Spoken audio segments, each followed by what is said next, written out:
but new orders surging to 33. CapEx up big. Employment was negative at -5.1. So we do have some interesting cross currents out there, guys. I keep wondering if these, job announcements or layoff announcements are going to end up in jobless claims. They don't seem to be, and continuing claims are well controlled, as are the weekly jobless claims. Guys? Well, you mentioned Williams, but it was Waller or Jefferson that Bessent said could replace Powell, Steve. That was yesterday. And Powell says he's going to stay. He says, I'll be chair pro tempore. Trump says I'll have to fire him. And Bessent suggested, Waller or Jefferson. In other words, it doesn't have to be Powell if there's not a new chair confirmed by May 15th. You know what, Kelly, I want a little sympathy for you. I signed up to be a monetary economics reporter, and now I'm a legal reporter and a political that's the gray reporter. Area. It would take both of those skills, because it's never been settled. They said it's been unresolved by the court. They've been going back and forth since 1978 on this. Not to mention needing to be a psychologist to understand what exactly is the president after here, because he seems to be working to cross purposes to what he wants. So that's, if this case, I've yet to see any implication of any fraud at all. I mean, is the idea here that Jay Powell is somehow lining his pockets with the money from the renovation? That seems so absurd on the face. The judge threw it out. What is Pirro doing? Is she auditioning for the AG job? Anyway, it just seems to me that the president could have the guy he wants in the job he wants. And then there is this whole legal thing, Kelly, and just for the record, I did that story a couple weeks ago, and there is a big back and forth over the legality of whether or not it should be Powell, which is what they've done in the past, and whether or not any of the other folks could come in or be the board chair. Oh, we got a whole month to figure it out. It's all fun. Appreciate it. Thanks, Mike. I appreciate that. All right, AI will make aspects of life easier, but the harmful effects of the technology are beginning to dominate discussions, especially after recent cybersecurity issues with Anthropic's new AI model. Our next guest is one of the voices sounding the alarm and calling for regulation. Stuart Russell is a distinguished professor of electrical engineering and computer sciences at UC Berkeley and president of the International Association for Safe and Ethical AI. His most recent book is called Human Compatible Artificial Intelligence and the Problem of Control. Professor, it's great to have you. Please, if you could just, I suppose, describe what you are ultimately concerned with in terms of where AI is headed, how the threat that it presents, and I guess how close we are to it. So my ultimate concern is a very simple one. If we are going to build systems that are far more intelligent than human beings, they're going to be far more powerful than human beings. And the problem then is, how do we retain power forever over things that are far more powerful than ourselves? And is it an imminent tipping point that you see at the moment? And what should be done today to try and build a framework for containing that threat? So the imminence is a matter of, to some extent, who you ask, and it's really the technology itself. I would say at the moment, the technology we have does not present that kind of risk. It's already manifesting lots of other kinds of risks. And we're seeing, I would say, a partial loss of control, particularly over agentic technologies that go around deleting everyone's files. That happened to a Meta executive recently. Another unfortunate gentleman wanted to get a meeting with somebody at the Davos conference and asked his agent to make that happen. The agent took $50,000 out of his bank account and made a donation to the other man's favorite charity to get the meeting without his permission at all. And then, Alibaba, the Chinese company, found that one of its agents, which it was testing in a sandbox, actually escaped the sandbox and was mining Bitcoin using Alibaba's servers and consuming a vast amount of compute to make money for its own account.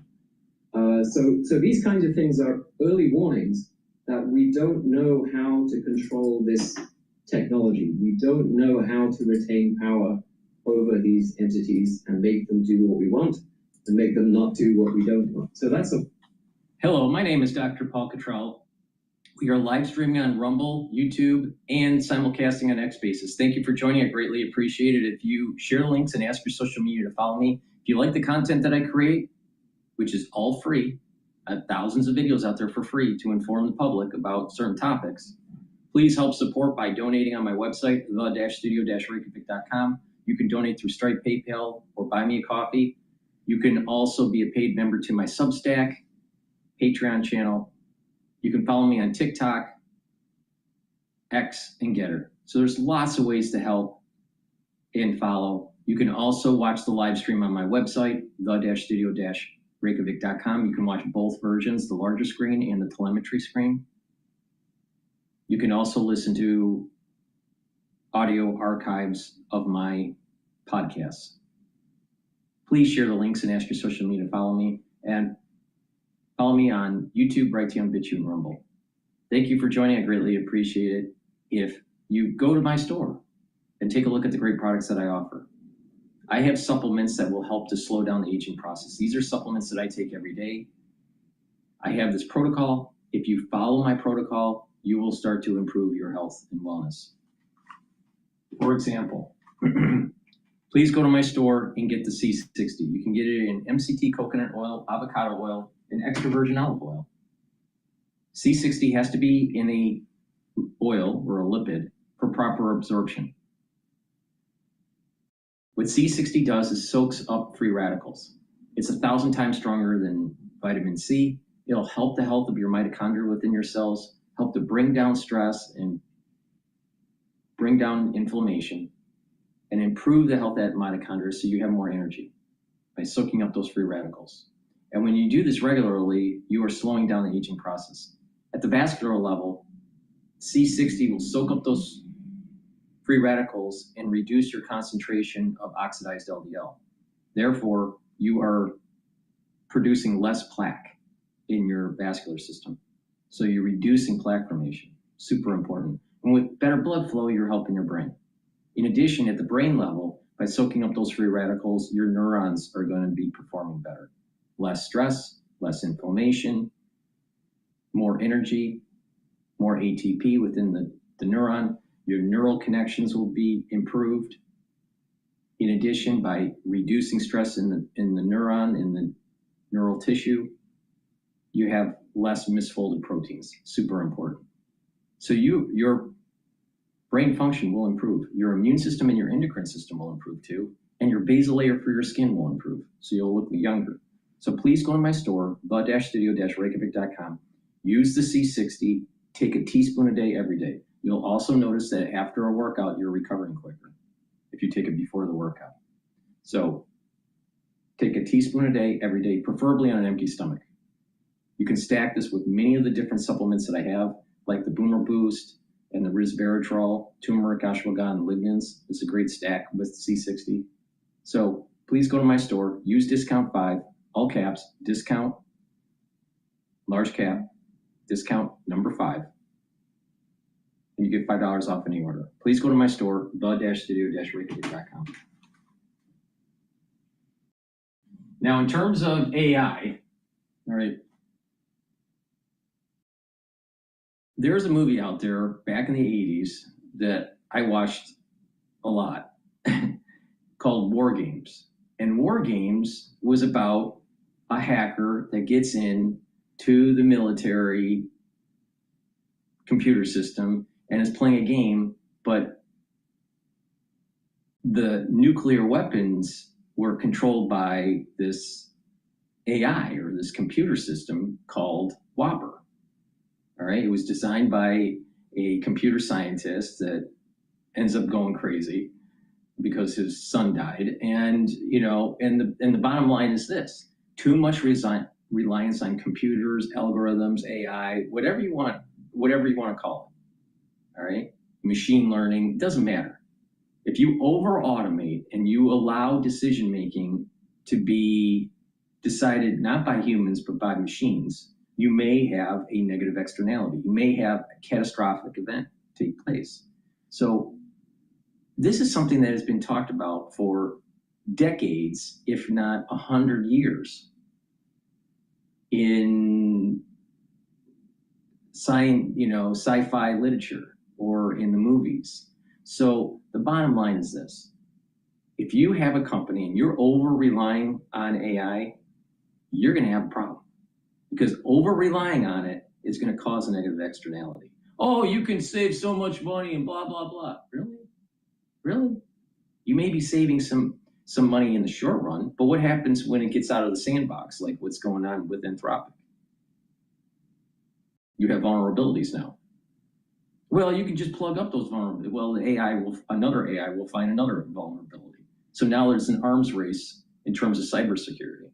And it's going to cost you more money. Stupid. There's a negative externality there. Here's a more important negative externality that will take some time to emerge. And that is, as your expert employees are creating routines with AI to automate, and those expert employees decide to go to a different workplace, work for someone else, or retire or whatever, your expert employees aren't going to be there. So when things start to not work as good, or people don't know which routines to use or what the vulnerabilities are, you're going to actually have institutional knowledge go down. And you'll have less efficient company. So you may have some early efficiencies, but what happens when the expert worker is gone? Stupid. It's stupid. Now, that doesn't mean that you can't get some routines, processes within a company to be improved by using AI. Of course you can. But how's that any different than using macros in Excel or using some sort of script system within Excel? It's just a little hypercharged because you're using vibe coding or base 44 or some other different some sort of different app that's creating the ability for you to automate your routine. But it's no different really than a macro or a script. All right, but if you hypercharge all this and create all these different agents, you may actually find that there's an emergent property that makes your company vulnerable, either in cybersecurity, vulnerable in terms of not having real creative talent because they left or you fired them, or they decided to create their own company. There is going to be a negative externality here. Now, there will be some positive externalities.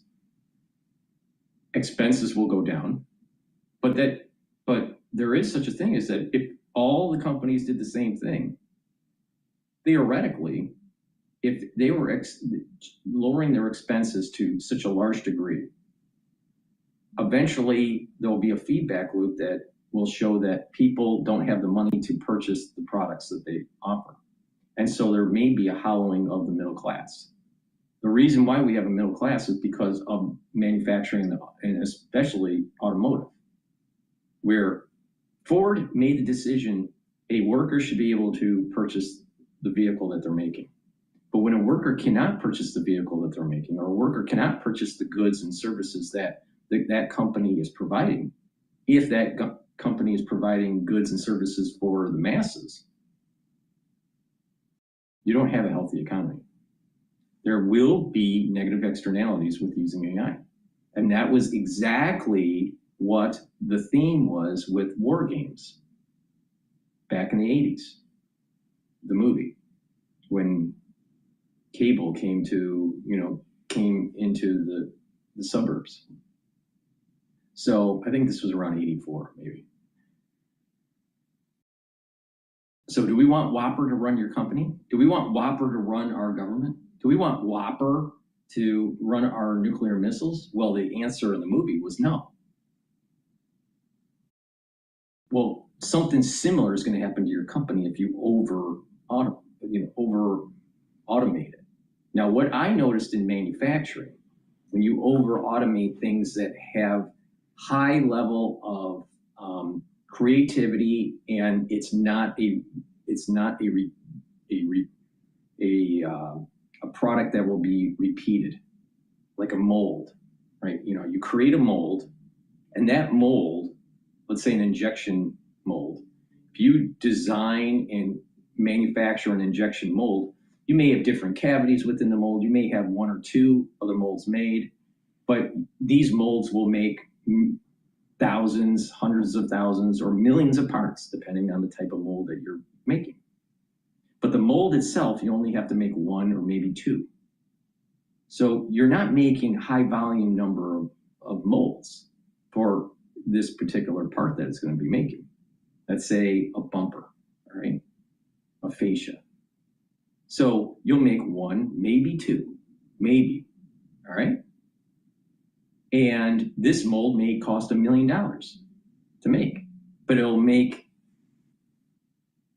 500,000 bumpers, 500,000, let's say, fascias. All right. It doesn't make sense to super automate every single process for that mold. Like, for example, these molds are very big. All right. It takes a lot of time to cut. Right. Do you really get that much cost savings if you have a tool changer for the CNC machine for a mold that is only a one-off? No. It makes a lot of sense if you're making 500,000 parts on the CNC machine, but that's not the case with this. You're making a mold. So using tool changers for a mold doesn't make sense because the tool can break and the machine doesn't know that the tool broke. The stock's still there. It changes the cutter for the next operation and it breaks because the steel stock is still there. Classic example that if you automate something because people want to be lazy, it actually costs you more money and you lose time. So it depends on the operation within your company. Now let's look at that. Now that's an engineering application that I'm talking about, where what I saw that when people try to automate certain processes in manufacturing, especially in mold making, that it didn't work, especially if they were low production items. Now, high production items, it makes sense because you proved out the cutting process and you want to speed it up. Maybe increase the speeds or feeds, maybe lower them a little bit, whatever, to fine tune it because you're making lots of them. All right. But what happens at work where you're not doing a lot of something, but you only do it rarely? Does it make sense to actually automate that? Because if you do it rarely, then you want to make sure that you are slow and methodical to make sure that you're doing everything correctly. But if you over automate all these different processes within the office, you're not going to have the institutional knowledge to be able to think through a problem. You automate your budgeting, you will stop really understanding what the line items are in your budget. If you over automate a process, what happens when your system that you thought was self-contained, there's a problem that happens with a customer and now it's harder to be able to solve the customer's problem and the customer gets upset and leaves. Or let's say you have a process in finance where you're trying to automate, let's say, some sort of analytics.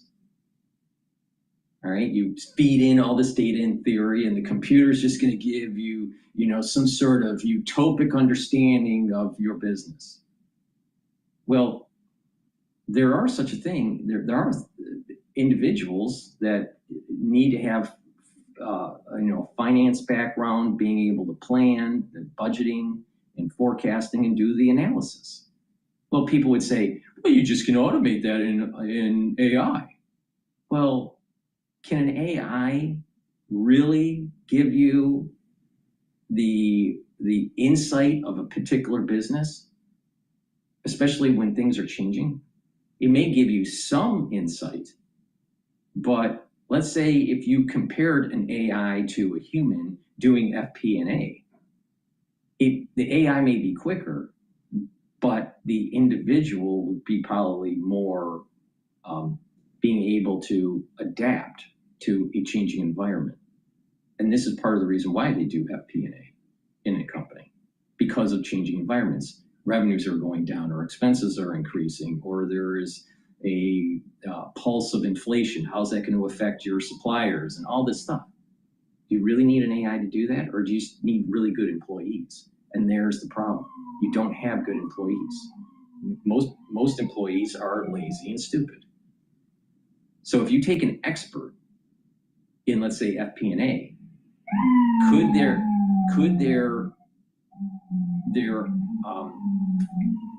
productivity increase with the use of an AI tool to help with analytics? Yes.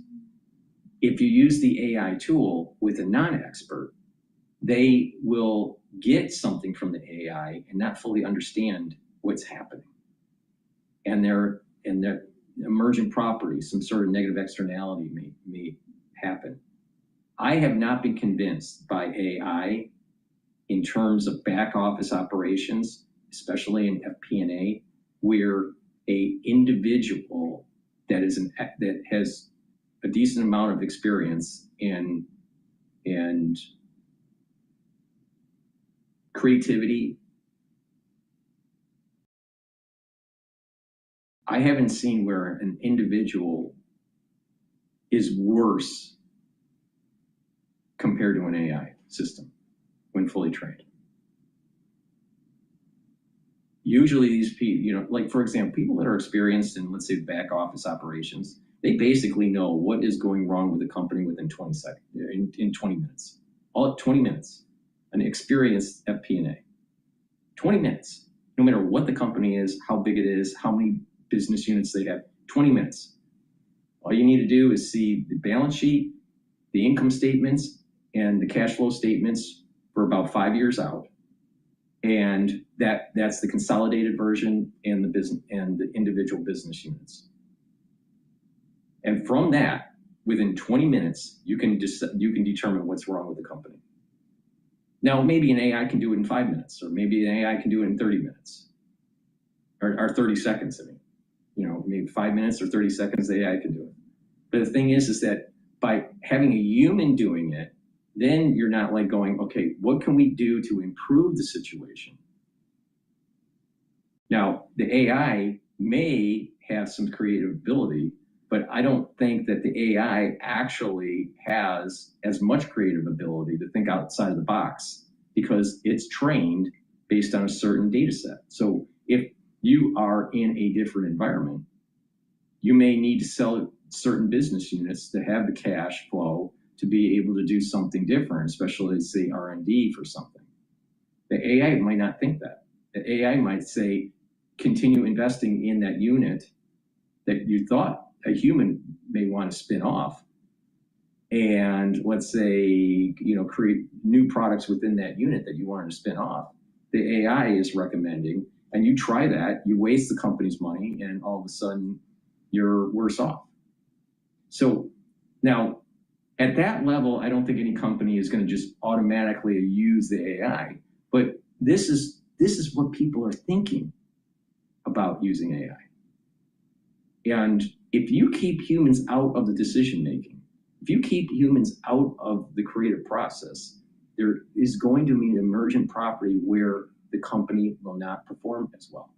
Now, what you have is a lot of non-traded companies out there, small businesses that are K1 type businesses, and you have the owner that wants their distribution at the end of the year, all right? And they want to shrink the cost as much so their distribution is the highest. Have the highest revenue and the lowest cost. That's the mindset of the K1 owner, all right? Now, some of these people are saying, well, let's just use AI and I don't need as many employees. But the thing is that your company may not be as truly productive and be able to grow because you're eliminating the creative side of your workforce, because you've cut your expenses with labor costs.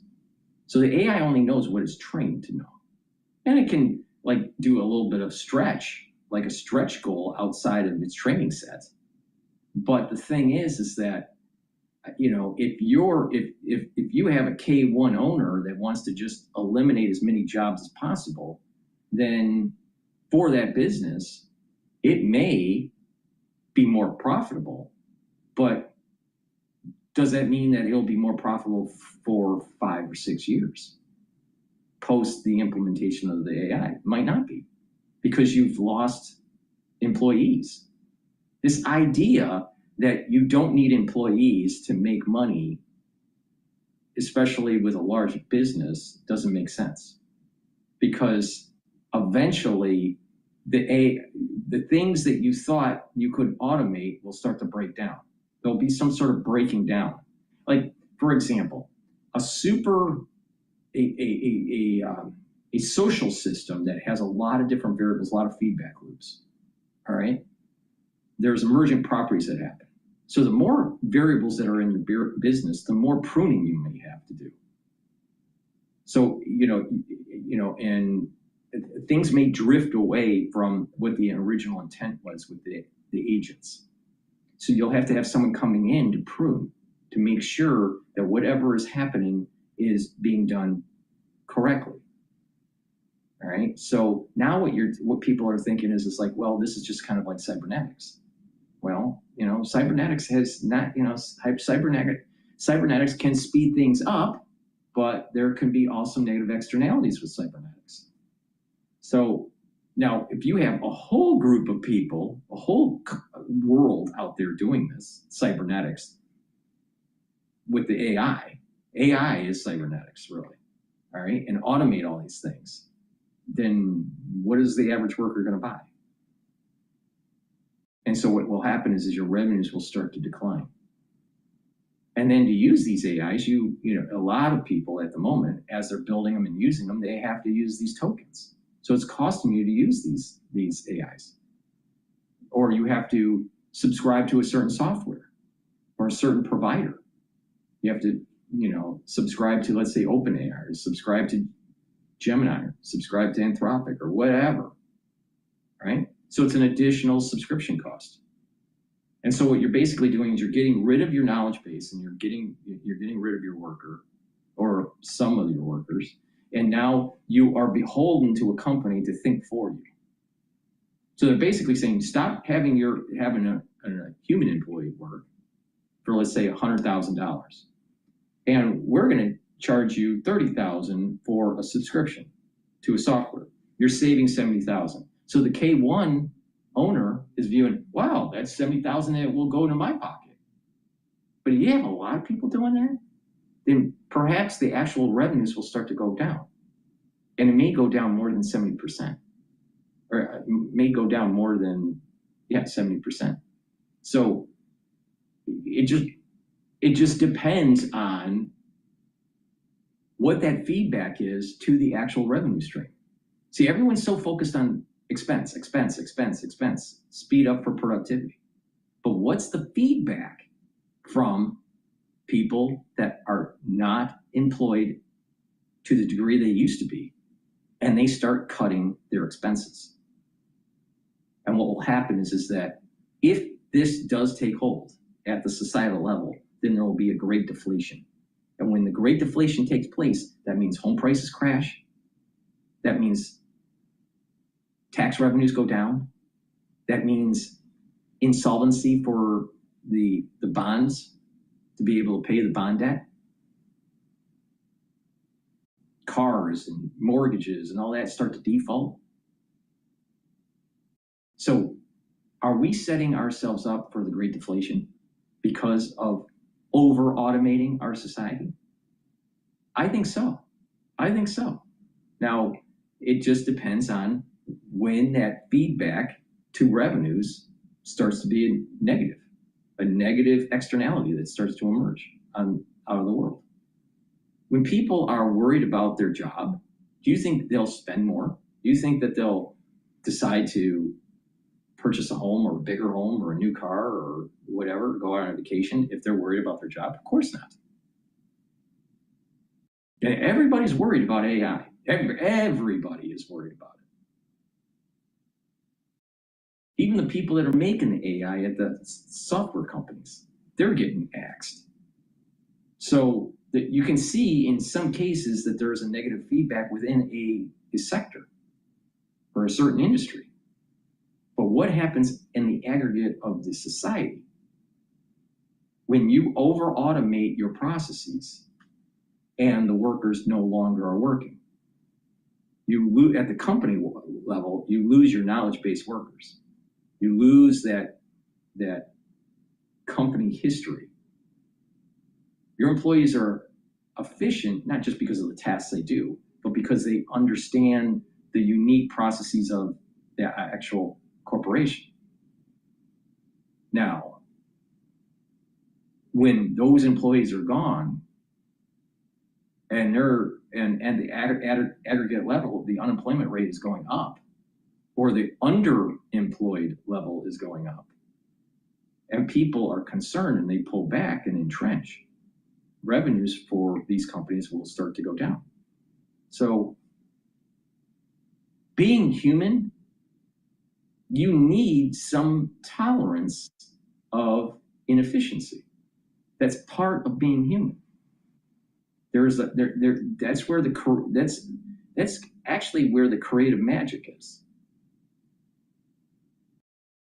For example, a purely efficient system would be that employee clocks in and does their job and doesn't take a break and is completely efficient and clocks out and they're done. That's an efficient employee. Well, sometimes you need some downtime to actually have an employee think about how to improve their processes or think about what it means. Maybe they see something that is a warning sign of something that may actually make the company better off or worse off, and they want to warn everybody. But if people are, if the job description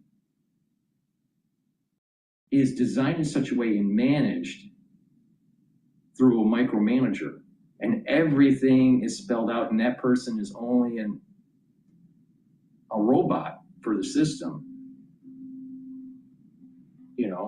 you're eliminating the creativity of humans. Now, some people prefer jobs like that where they don't have to think, and they just do. But those types of jobs will be automated out. But there's something about humans being a little bit inefficient. You need time to think and less micromanaging, and a company can actually be better.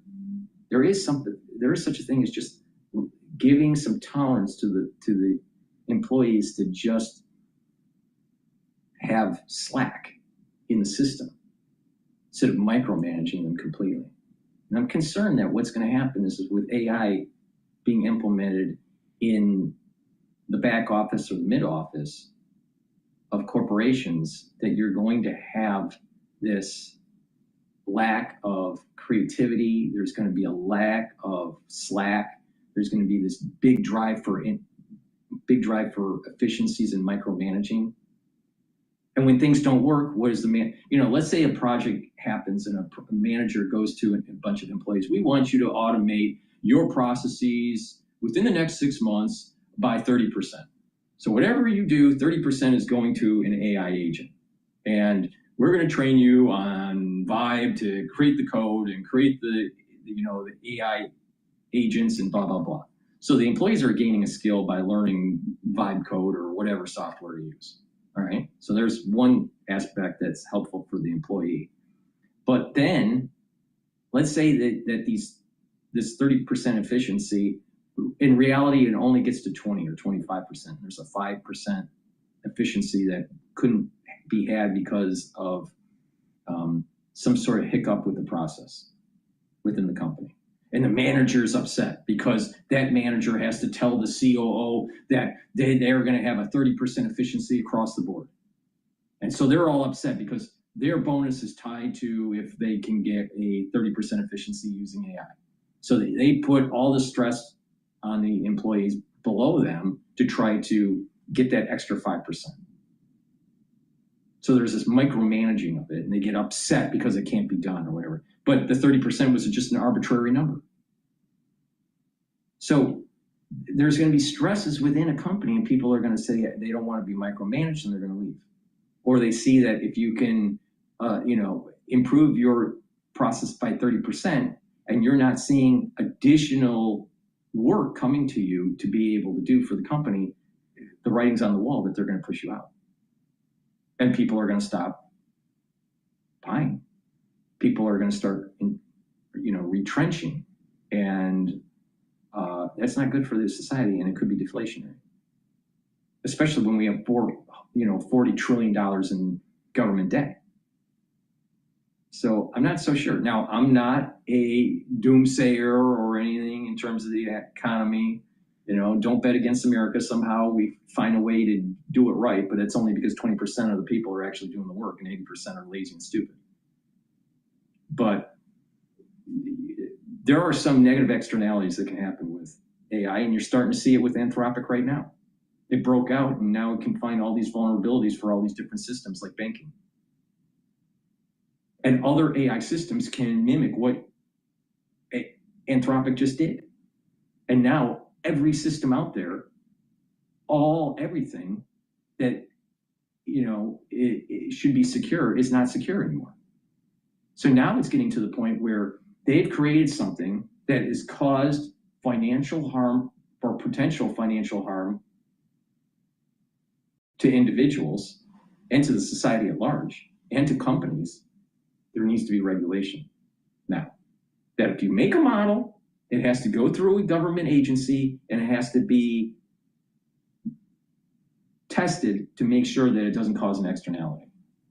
Now, the problem is that other countries that are making AI systems may not be regulated. And so now you have a big problem. So you're constantly chasing something that should have never been made. So I only see negative externalities with AI.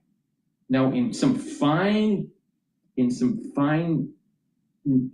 very narrow areas of the economy, AI could be good and useful, but not massive implementation across the country. Not at all. I don't find that as a great way to improve the society. If anything, I think it may be deflationary. So please go to my store, the-studio-reykjavik.com, and get the structural nano silver soaps. You get it in lemongrass and also in peppermint. Very high quality. This will help the health of your skin, help with your pores, and neutralize because it has the structural nano silver. Also, magnesium and zinc.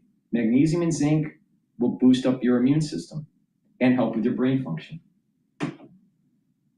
And vitamin C and magnesium helps with your immune system, your brain function, and your skin. You can stack it with the magnesium and zinc. Magnesium is super important. A lot of people aren't taking enough magnesium to improve their brain function. And magnesium helps with the efficacy of vitamin D3. So please go to my store and get the vitamin D3. Vitamin D3 is super important for your health. Why? It's a gene expression cofactor, so it will allow for your genes to be expressed properly within your cell. It'll help to get rid of cells that need to go into apoptosis if they're infected. It will also help to absorb calcium and build denser bone if you're doing resistance training. And vitamin D3 helps with your cardiovascular health.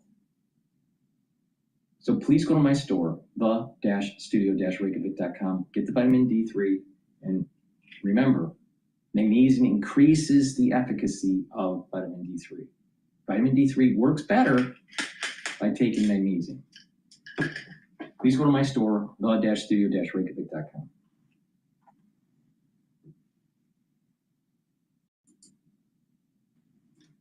And they're shocking at first, minus 0.5% on industrial production. We're looking for up 1/10. But when you see the revision, it makes more sense.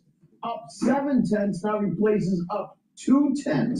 So the minus 0.5% now is a mean between the 2 months starts to look better. As a standalone, minus 0.5% would be the weakest since July of 24. But when we look at up 0.7, that's really a very strong number. And that means we now have back-to-back numbers that are strong because we had 0.7 in January. Now we have a 0.7 in February. Pretty strong start. If we look at utilization rates, we're looking for a number above 76. We come in below 75.7, weakest since Nov of 25, and unlike industrial production, we went from 76.3 to 76.1 in February. We see that interest rates remain in a very, very consolidated range, hitting very key points like 4.25 in 10s. Right now at 4.27, it's down 2 basis points. Swap demonstrator return after a short break.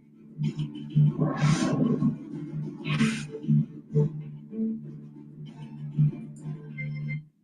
right, let's take a look at what's going on with Al Jazeera. 34 years, as Donald Trump mentioned. This is key, of course, to what the United States is trying to do with Iran. One of Iran's demands is that they pressure the Israelis to stop the attacks on the civilians and Hezbollah targets in southern Lebanon. The United States certainly has put that on the table, but Benjamin Netanyahu, the Israeli leader, has said that that's not going to happen. They will continue their operation. This is separate from whatever the United States agrees with Iran. Certainly Donald Trump had confidence that the two leaders would meet and certainly talk at some point on Thursday, but from both the Lebanese side and the Israeli side, there's no confirmation that these talks are taking place. All right, we'll leave it there. Thanks so much. Alan Fisher from the White House. The Israeli military has just destroyed the Qasmiyah bridge in southern Lebanon. The attack effectively cuts off large parts of the south from the rest of the country. Israel has repeatedly targeted key infrastructure and crossings in the south. Let's speak to Obaida Hito. He joins us live from Tyre. So first of all, before we get into the actual strikes and destruction that's taking place, take us through, Obaida, the reaction, the public reaction to Donald Trump's statement that leaders of Israel and Lebanon will be talking. This is quite a sensitive and divisive issue in Lebanon, isn't it?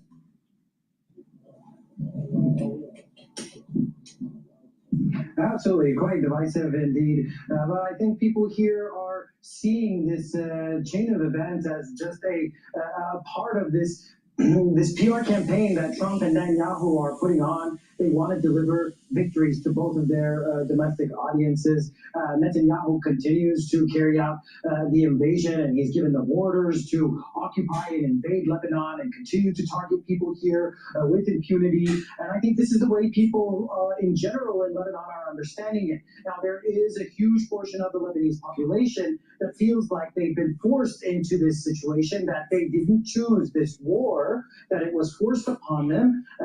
But at the end of the day, what's happening on the ground is that people are being displaced from their homes. Over 1 million Lebanese people are displaced currently. And the way things are moving forward, it's not clear when any of them are going to actually be able to even go back or think about going back to their homes, let alone if their home has been destroyed or not, if it's in a place that's currently occupied or not. The situation is quite intense. And actually, even if the Lebanese government decides to talk to Israeli officials, it's not going to change things in 1 day or 2 days here in Lebanon. There's a huge humanitarian crisis unfolding, and part of the reason is because of these strikes that we continue to see on critical infrastructure like hospitals, targeting ambulances, paramedics, and bridges. The last bridge that connects North and South Lebanon has been completely destroyed, cut off. It was partially damaged in the past. The military a few days ago received a warning from Israel that they were going to target that bridge,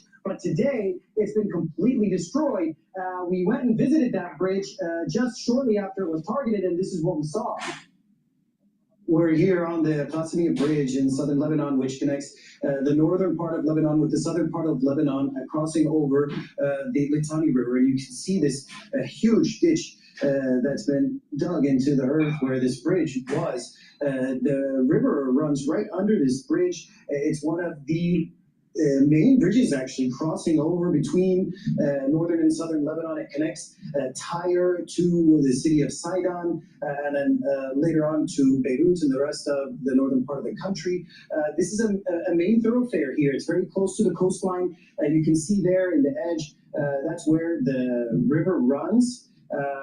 Now it's completely destroyed. This is the last remaining operational bridge crossing over the Litani River. This is a huge tactical strike in terms of basically cutting off all supply lines to anybody who's here in the south. Israel continues to say that it's targeting this kind of critical infrastructure in order to prevent Hezbollah from moving weapons and fighters and moving around in the country in general. We've got more jets in the sky, and now they're telling us to move out of this area. But what you're seeing here is the result of a systematic destruction of critical infrastructure here in Lebanon. The situation continues to escalate despite people here expecting some sort of break in the violence, but that's not come as soon as people would have liked.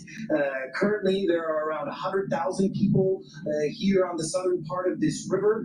Essentially, now they've been cut off from the rest of the country. It's going to make it extremely difficult for any kind of humanitarian aid to reach southern Lebanon, for any civilians to come and visit or to escape from these areas. People were using some makeshift pathways. The military had patched up the bridge after it was struck multiple times, but now it's completely destroyed. You can see what's left of it there, this big metal structure, as they're trying to evacuate us from this location. So we're going to have to leave it here. This is the situation in southern Lebanon. This is something that has been adding up over 6 weeks now of violence here in the south of the country. What people really want is for this to stop, but how that's going to happen is not clear yet. Okay, we're going to go to Fox News. They posted a video with General Kellogg. But before we do, please go to my store, the-studio-reykjavik.com. We're in the allergy season. So a great way to mitigate allergies and that throat irritation that you might have is to get the drops and the lozenges, the structural nano silver drops and lozenges. You can use them for the allergy season or the cold season. Just be prepared. I have in stock the honey and lemon and the cherry flavor. I also have orange splash with vitamin C and Manuka honey. So get the drops and the lozenges. They're made from structural nano silver. They'll help to protect your oral pharynx and those epithelial cells, which is super important to help boost up your immune system. Please go to my store, the-studio-reykjavik.com. Make sure you use discount 5 and you get $5 off.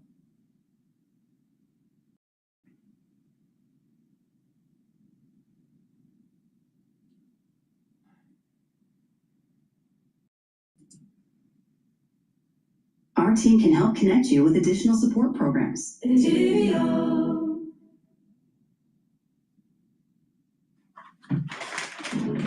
put our 2 destroyers through. Minesweeping operations are ongoing. What President Trump has done is taken that leverage, taken Iran trying to hold the entire world's economies hostage, has taken that off the table now with this action. So you have a ceasefire that goes for another week. We'll play it day by day and see how it goes. Right now, we want to look at sweeping the strait, how you look for mines, how you find them. If the mines are even there, remember what the Iranians said, okay? They said this is the hazardous area. That's where the mines are out there. They told all these international carriers, look out. But the U.S. says you have to find any. And we don't even know if what the Iranians are saying are true. In the meantime, this is the international route that you have. Into the Persian Gulf and out of the Persian Gulf. This is Oman, that's the United Arab Emirates. This is Iran over here. The Iranians want you to go this way, closer to their land, between their islands to get in, and this way to get out. And that way they can find the money, they can cash that in, and make sure that these international carriers pay the Iranians. Right now, the U.S. military, the Navy, is trying to starve them. What will the Iranians do? This is a possibility now. Mine types, if indeed they exist in the ocean today. You got a floating mine out there. You've got moored mines that are on the bottom of the ocean. and shallow water like the Persian Gulf. This would be a very good tool. They've got what's known as a limpet mine. They're going to attach itself to the side of a vessel. It can be very lethal if they go off. And you have seabed mines here on the ocean floor as well. We also have this animation we can show you. These are sensor devices from a U.S. Navy ship rather. They can drop this drone and then move through the ocean, move through the water, detect, identify, and destroy that sea mine before it becomes a hostile carrier for the U.S. Navy that's trying to operate in the ocean, open ocean. But to date, I want to emphasize, there has been no example just yet of any ship being hit or any mine being found. But the ships have to have insurance in order to go through, and the insurers don't feel confident. Maybe they will get more so as our troops are there checking it out, and if they feel confident there's not there. But if you're talking about millions of dollars in cargo and you have an insurance situation, that is the problem. Let's get much more on this with retired Lieutenant General Keith Kellogg. He's a former special envoy to Ukraine and co-chair of the America First Policy Institute's America Security Initiative. Wanted to play this, or show you this, two things. Here's the Wall Street Journal editorial board saying that the blockade is a crisis for Iran. The economic damage is immediate and threatens the regime if it lasts. And here is Mr. Malecki. He is from FDD. Watch here. They have probably around 13 to 15 for 16 days enough storage for oil, to store oil that they can't export. I think in a matter of 2 months, we're going to see regime really reaching the point of not being able to pay salaries and riots and defections within the regime. All right, let's get your take on it, General. Good to see you.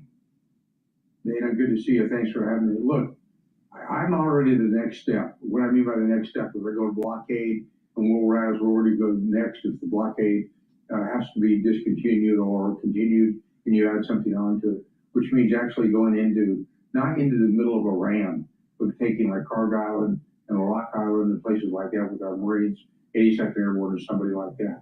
You know, I would tell the Iranians, look, if there's a ship, we put them through there, and a mine goes off, you're done. We're done with this.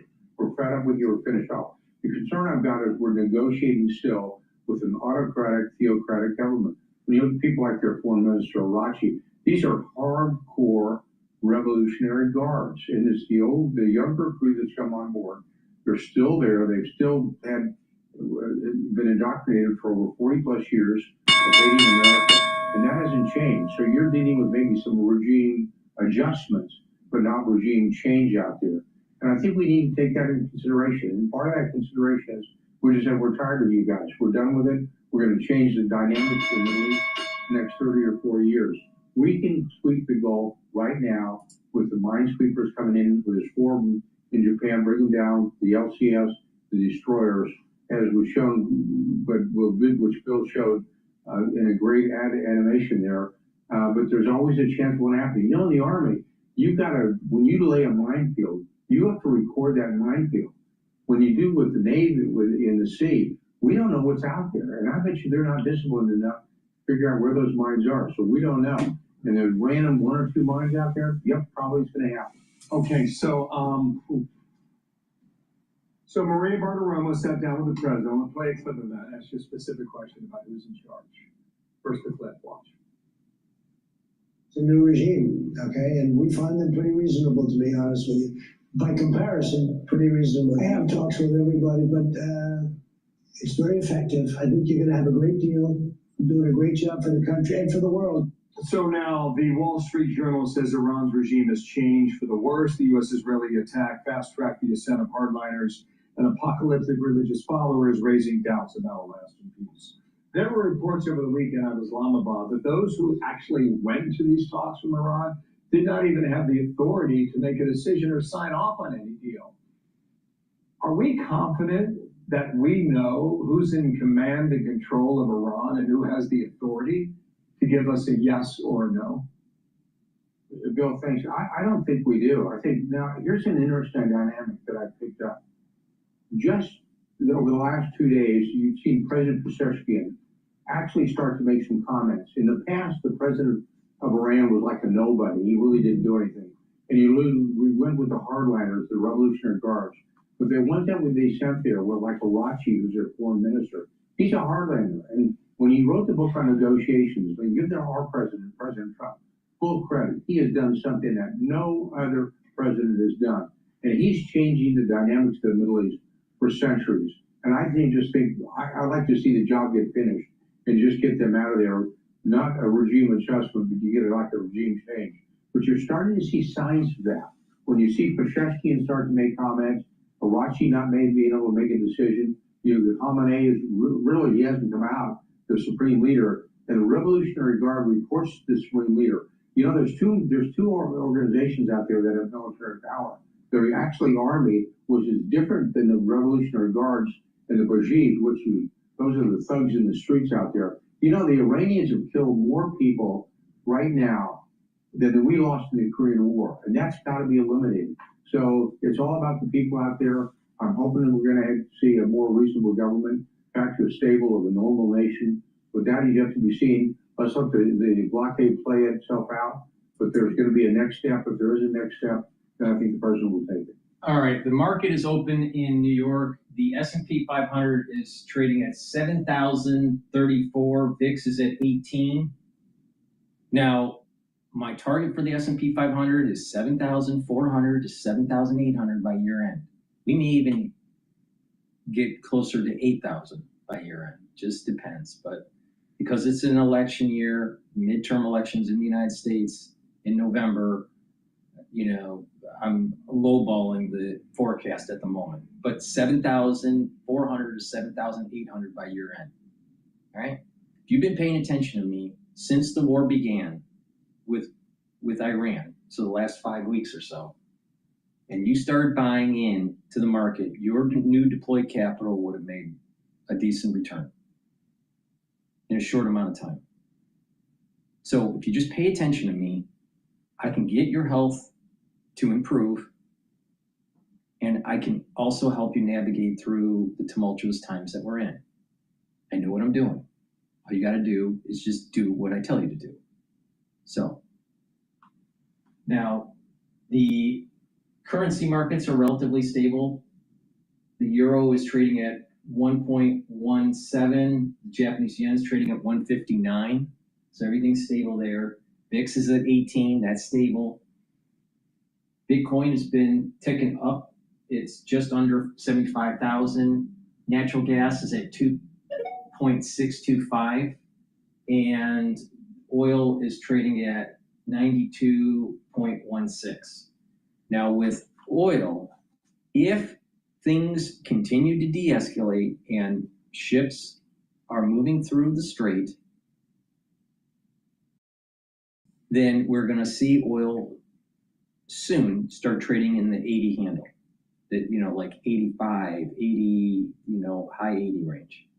But it's possible that the United States will need to use kinetic means in the region. Now, Trump said that, it's almost done. So the chances of it going down are much higher than oil going up. Okay? So that means that the immediate trading range is probably around 91, maybe 92 to about 94. I think what has been established now is a 94 barrier for the WTI. Now, Brent is now trading higher than WTI. Last week was the opposite. WTI was trading higher than Brent. And that's not supposed to happen.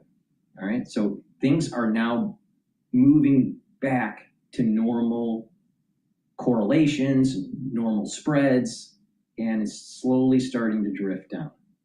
Now, if there is kinetic means, then we're going to probably retest the 94 barrier for WTI and probably break it. And then you're looking at 96, 97, maybe 98, depending on how bad it is, maybe even 100. But I think right now we have established a barrier at 94. Now the question is, will it break 90 and stay below 90? So there's this trading range, like around 90 to about 94, right? In the near term. if we start seeing lots of flow of tankers filled with oil, no problems, no kinetic military means by the United States on Iran, no missiles being launched by the Iranians to Israel or to the GCC, then we're going to start to continue to see oil drift lower into the 80 handle. Now,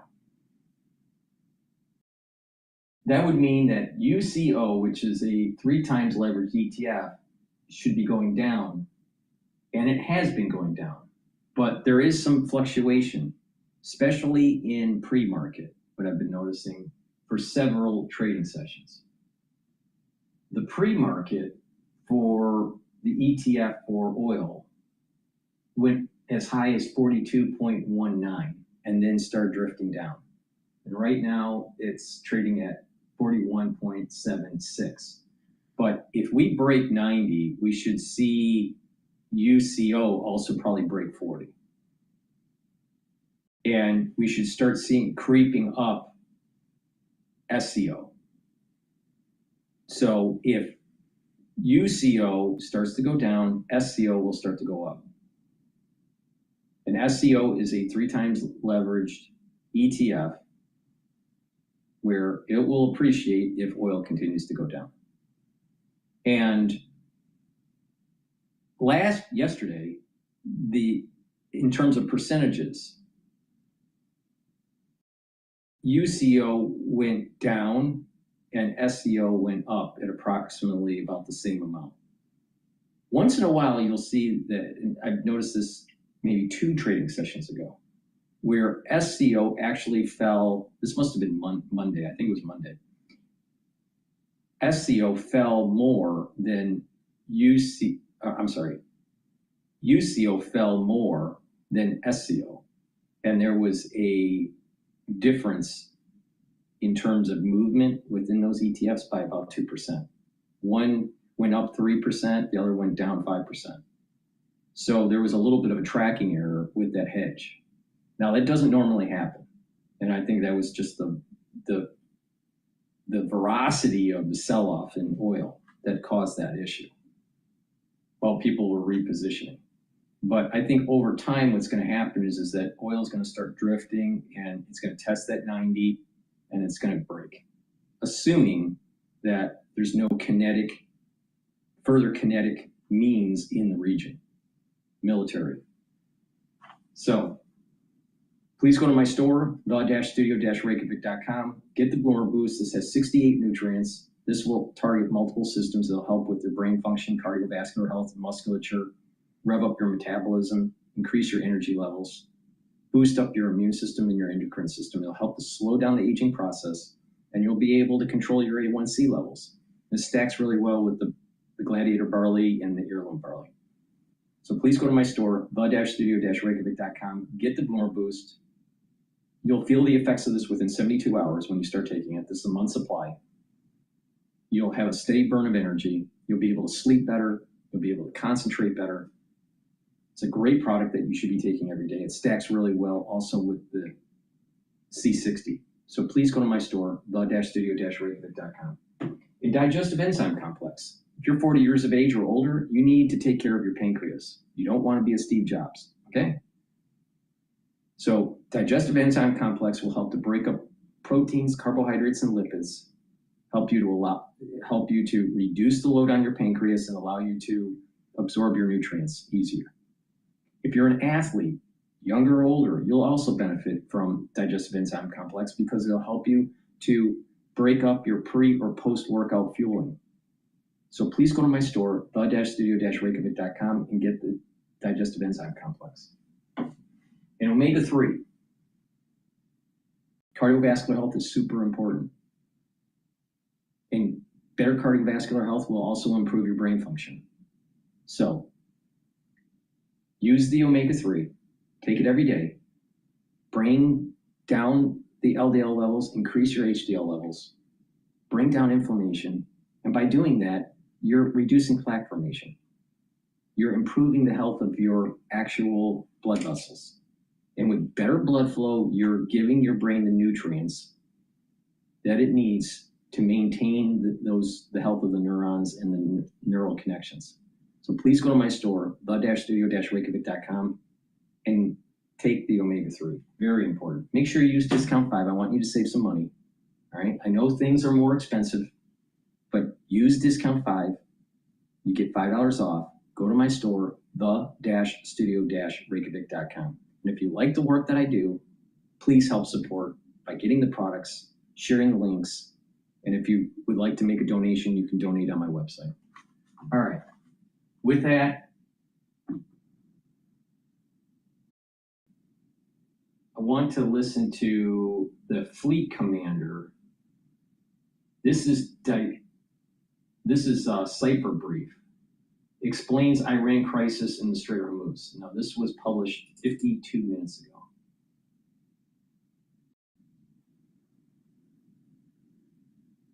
It's good to be on the Cipher Brief.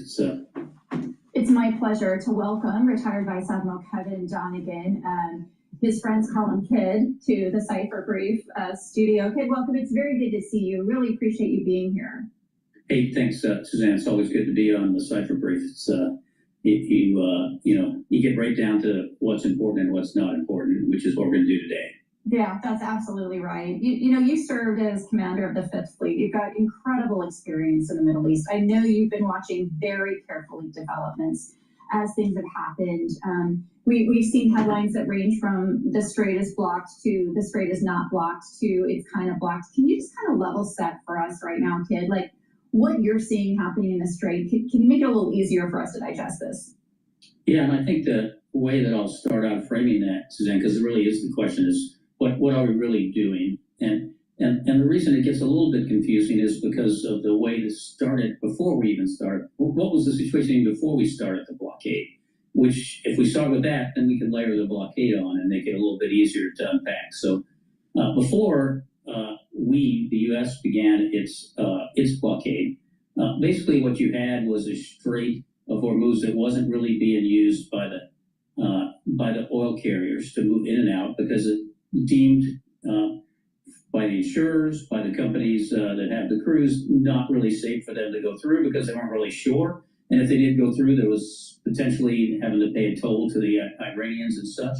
So the traffic that was flowing in and out of the straits, except for some stragglers, tended to be supporting Iran, right? So that would be oil that's flowing out, their energy that was flowing out. And at the same time, things that go into the ports of Iran to sustain, their economy. So think of imports and exports. So what the U.S. blockade is doing is, and at the same time, the Iranians said they mine the straits. They actually said they mine the straits and they don't know where the mines are. So that's kind of interesting. But it shows you a little how much, and if you look at that a little deeper, it kind of shows you that obviously the work that CENTCOM was doing against the Navy and against their capability was effective in terms of they couldn't get out there and put what you would call a legitimate minefield in place where they know where the mines were and could ensure that those things wouldn't show up somewhere else.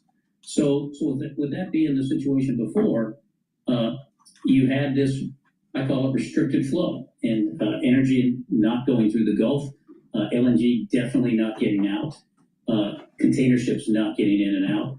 And as I said, just these ships related to Iran coming out, and they profiting from that. So what happened with what the U.S. has done is says, well, why should we allow the Iranians to profit when they're not allowing, because of the environment here, mining the straits and their threats against shipping and the requirement to pay a toll? Let's stop them from being able to profit during the same time period. So the U.S.'s mission was to not allow ships that are to enter Iranian ports or leave Iranian ports. And then the methodology for that isn't that you go put the ships off the coast of each port and manage all that flow there. Instead, you sit in the Gulf of Oman and you, with surveillance and other assets, pay attention to what's coming in and out of the ports. And as they flow through the Straits of Hormuz, and in some cases from the ports that are outside the Strait of Hormuz, as things try to flow in or out, then the U.S. interdicts those ships and tells them to turn around and go back. So that's what's going on now. And the idea is to apply pressure. Yeah. Let me ask you then, and I really appreciate the reframing of this. I think it's really helpful because it's so easy to get lost in all the details. But Iran is now threatening to block shipping from the Persian Gulf, from the Sea of Oman, and the Red Sea. So if this were to happen, how significant of a change would this be? Well, the Iranians don't really have more capability than you see them doing right now, right? So they can say what they want. They can certainly try to bring the Houthis into this and try to constrain Red Sea traffic again. But up until this point, the Houthis, other than one missile launched against the Israelis, have been relatively quiet. I don't know if they have the sway to bring the Houthis into this, because if the Houthis come into it, that puts them subject to some of the things that you saw go on before. So I think the other thing the Iranians threatened to do was if you constrain our ports, we'll attack Gulf nation ports. And so right now, we haven't seen that happen. We also haven't seen the U.S. resume airstrikes.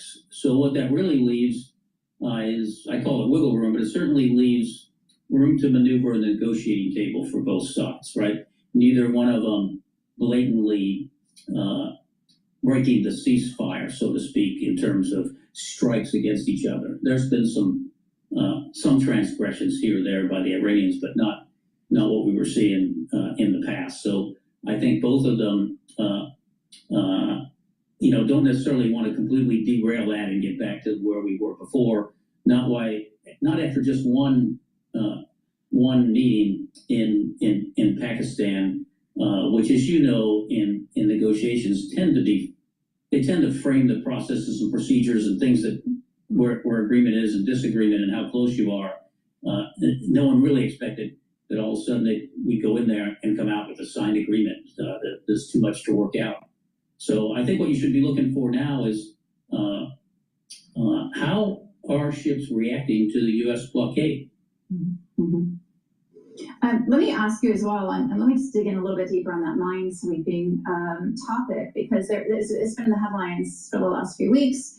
The way that you've laid this out is very interesting to understand that there is no sort of rhyme or reason. The Iranians don't know where these mines are. How do you start to undertake a mine sweeping operation under conditions like this? Well, the United States some time ago has moved their capability from mine sweeping away from ships and into autonomous vessels. And I think you're aware of what Brad Cooper, is now the CENTCOM commander, started himself, was task force in the Gulf. It's 159, it's called, focused on using autonomous vessels in a much greater way than has been in the past, right? And the Navy has been adopting this more broadly.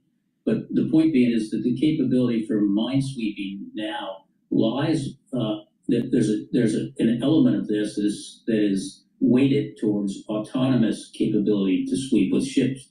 Think of it, these things look like long, big torpedoes. They can be sent out. They'll navigate themselves, run back and forth in a pattern to map out both the floor and the surface of the sea, IDing where mines would be, if there's any free-floating mines or bottom mines, identifying them. And then the second piece of that would be to then tag them and send something in to destroy or make inert the ones that are in the waterways that are important, and the other ones you leave for a later period of time. I don't know that I can tell you that we're not already doing that. You wouldn't know if we were doing that. And our allies in the region have a capability to do this also. So when it comes to capabilities to do this mission, it's less about ships and more about the capability that we have to be able to clear the mines, regardless of whether you have ships or not. And so these mines, though, not being known, the Iranians not knowing, tells me that they were likely mines that could be adrift, which means they could move anywhere. They may not even be in the vicinity of the straits. They could have gone to all sorts of places. Really hard to predict where they ended up. But we are seeing traffic flow through the northern part of the Gulf back and forth unimpeded. So the sense here is that if they did something, it's right in more that constrained waterway. Yeah, and it seems like a terrible way to sort of organize anything. Let me ask you as well, as you're kind of looking at whether we're going to continue talks, which I'm also glad you laid out the framework for sort of how those talks come together. I think it's really interesting to understand sort of how that sausage gets made. But as those conversations are ongoing, and they have left some wiggle room there, what are some of the next things you're going to be looking for in terms of either escalation or indicators that we might be moving closer to some kind of agreement that would lead to a permanent end to this war? Well, the first thing I look for is, does the ceasefire get extended, right? So, and there's already been indications kind of coming out. I don't know if you can trust them or not, because the one thing that is hard to measure is the rhetoric on both sides, because it can be all over the map, because there's posturing going on, right? Hey, we're going to do this, or we could do that, which is why I tend to focus on what's really happening and do the analysis from there, as opposed to, hey, what's, what are people saying? But there are indications that there may be a second round, so you look for that. And then coming out of that, I would look for if there's an extension or not. That would be the key things that I would look for. Clearly, both countries went into this with some expectation to actually get somewhere. I mean, the U.S. put several hundred of folks associated with the negotiating team in place, and the Iranians put something like 70 plus folks there. So this wasn't just a couple people getting together saying, hey, do we agree or not? So that's what I would look for. Those would be my leading edge indicators on if there's a potential for this to keep moving forward in a positive way. And the other thing I would look for is if someone breaks in a direct way the agreed upon ceasefire before the time runs out.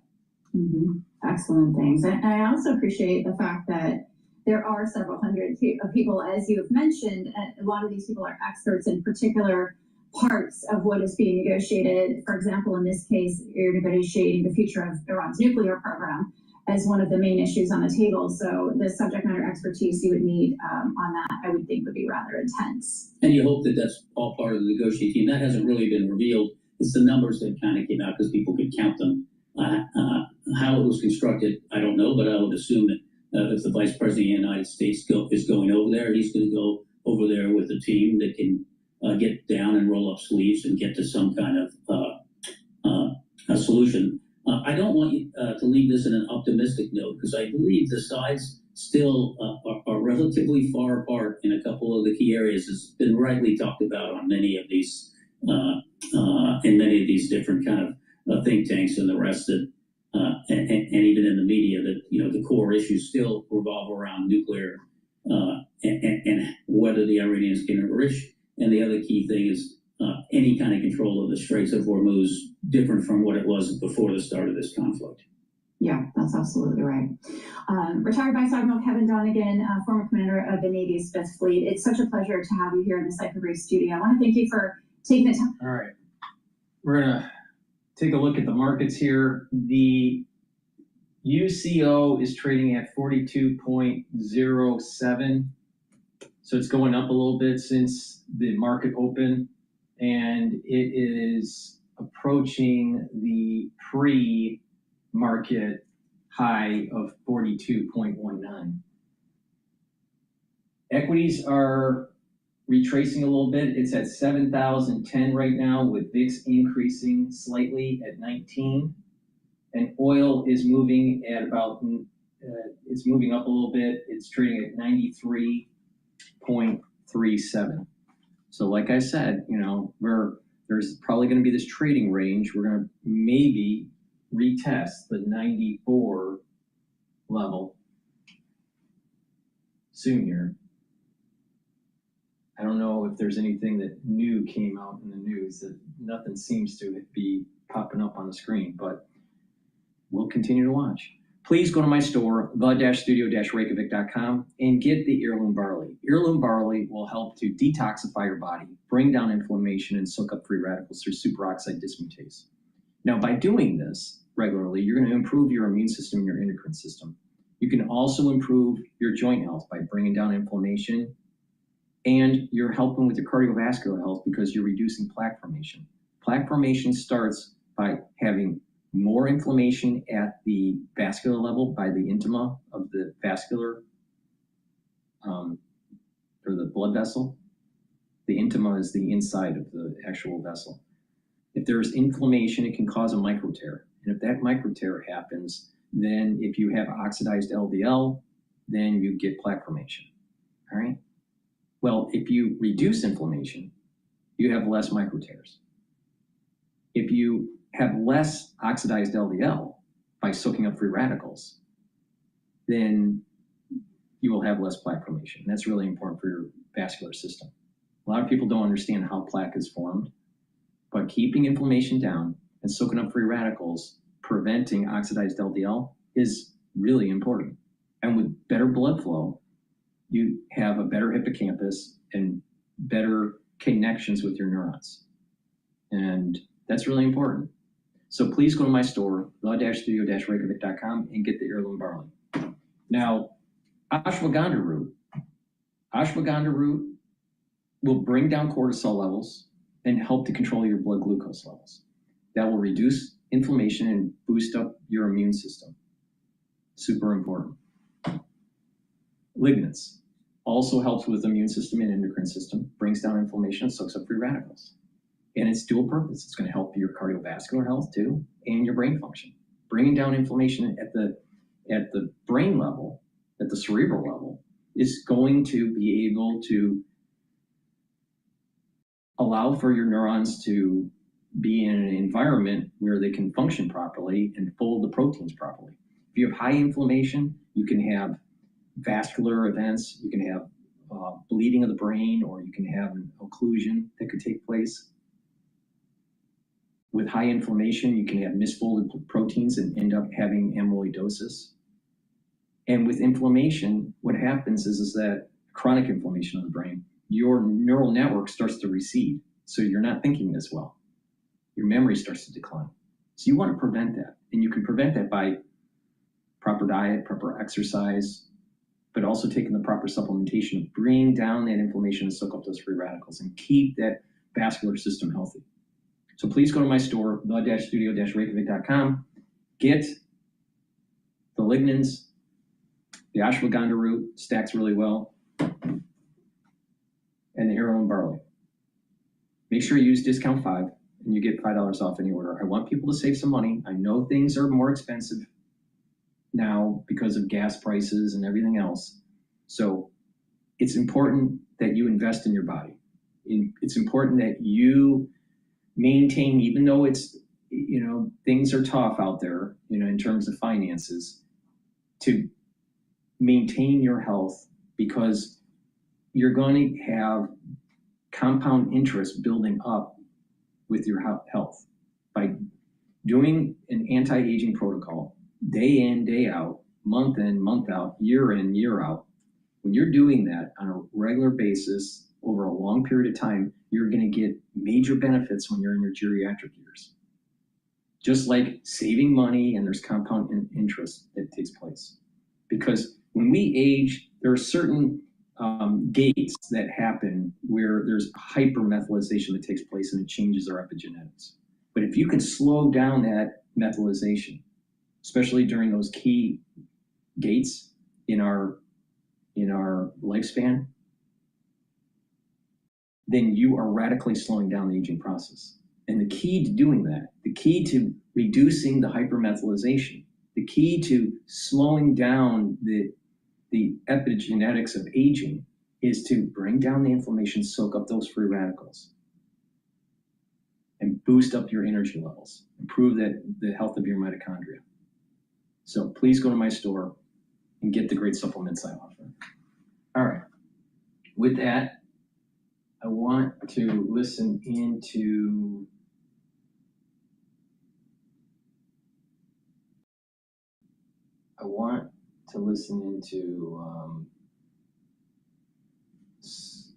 probably Bloomberg.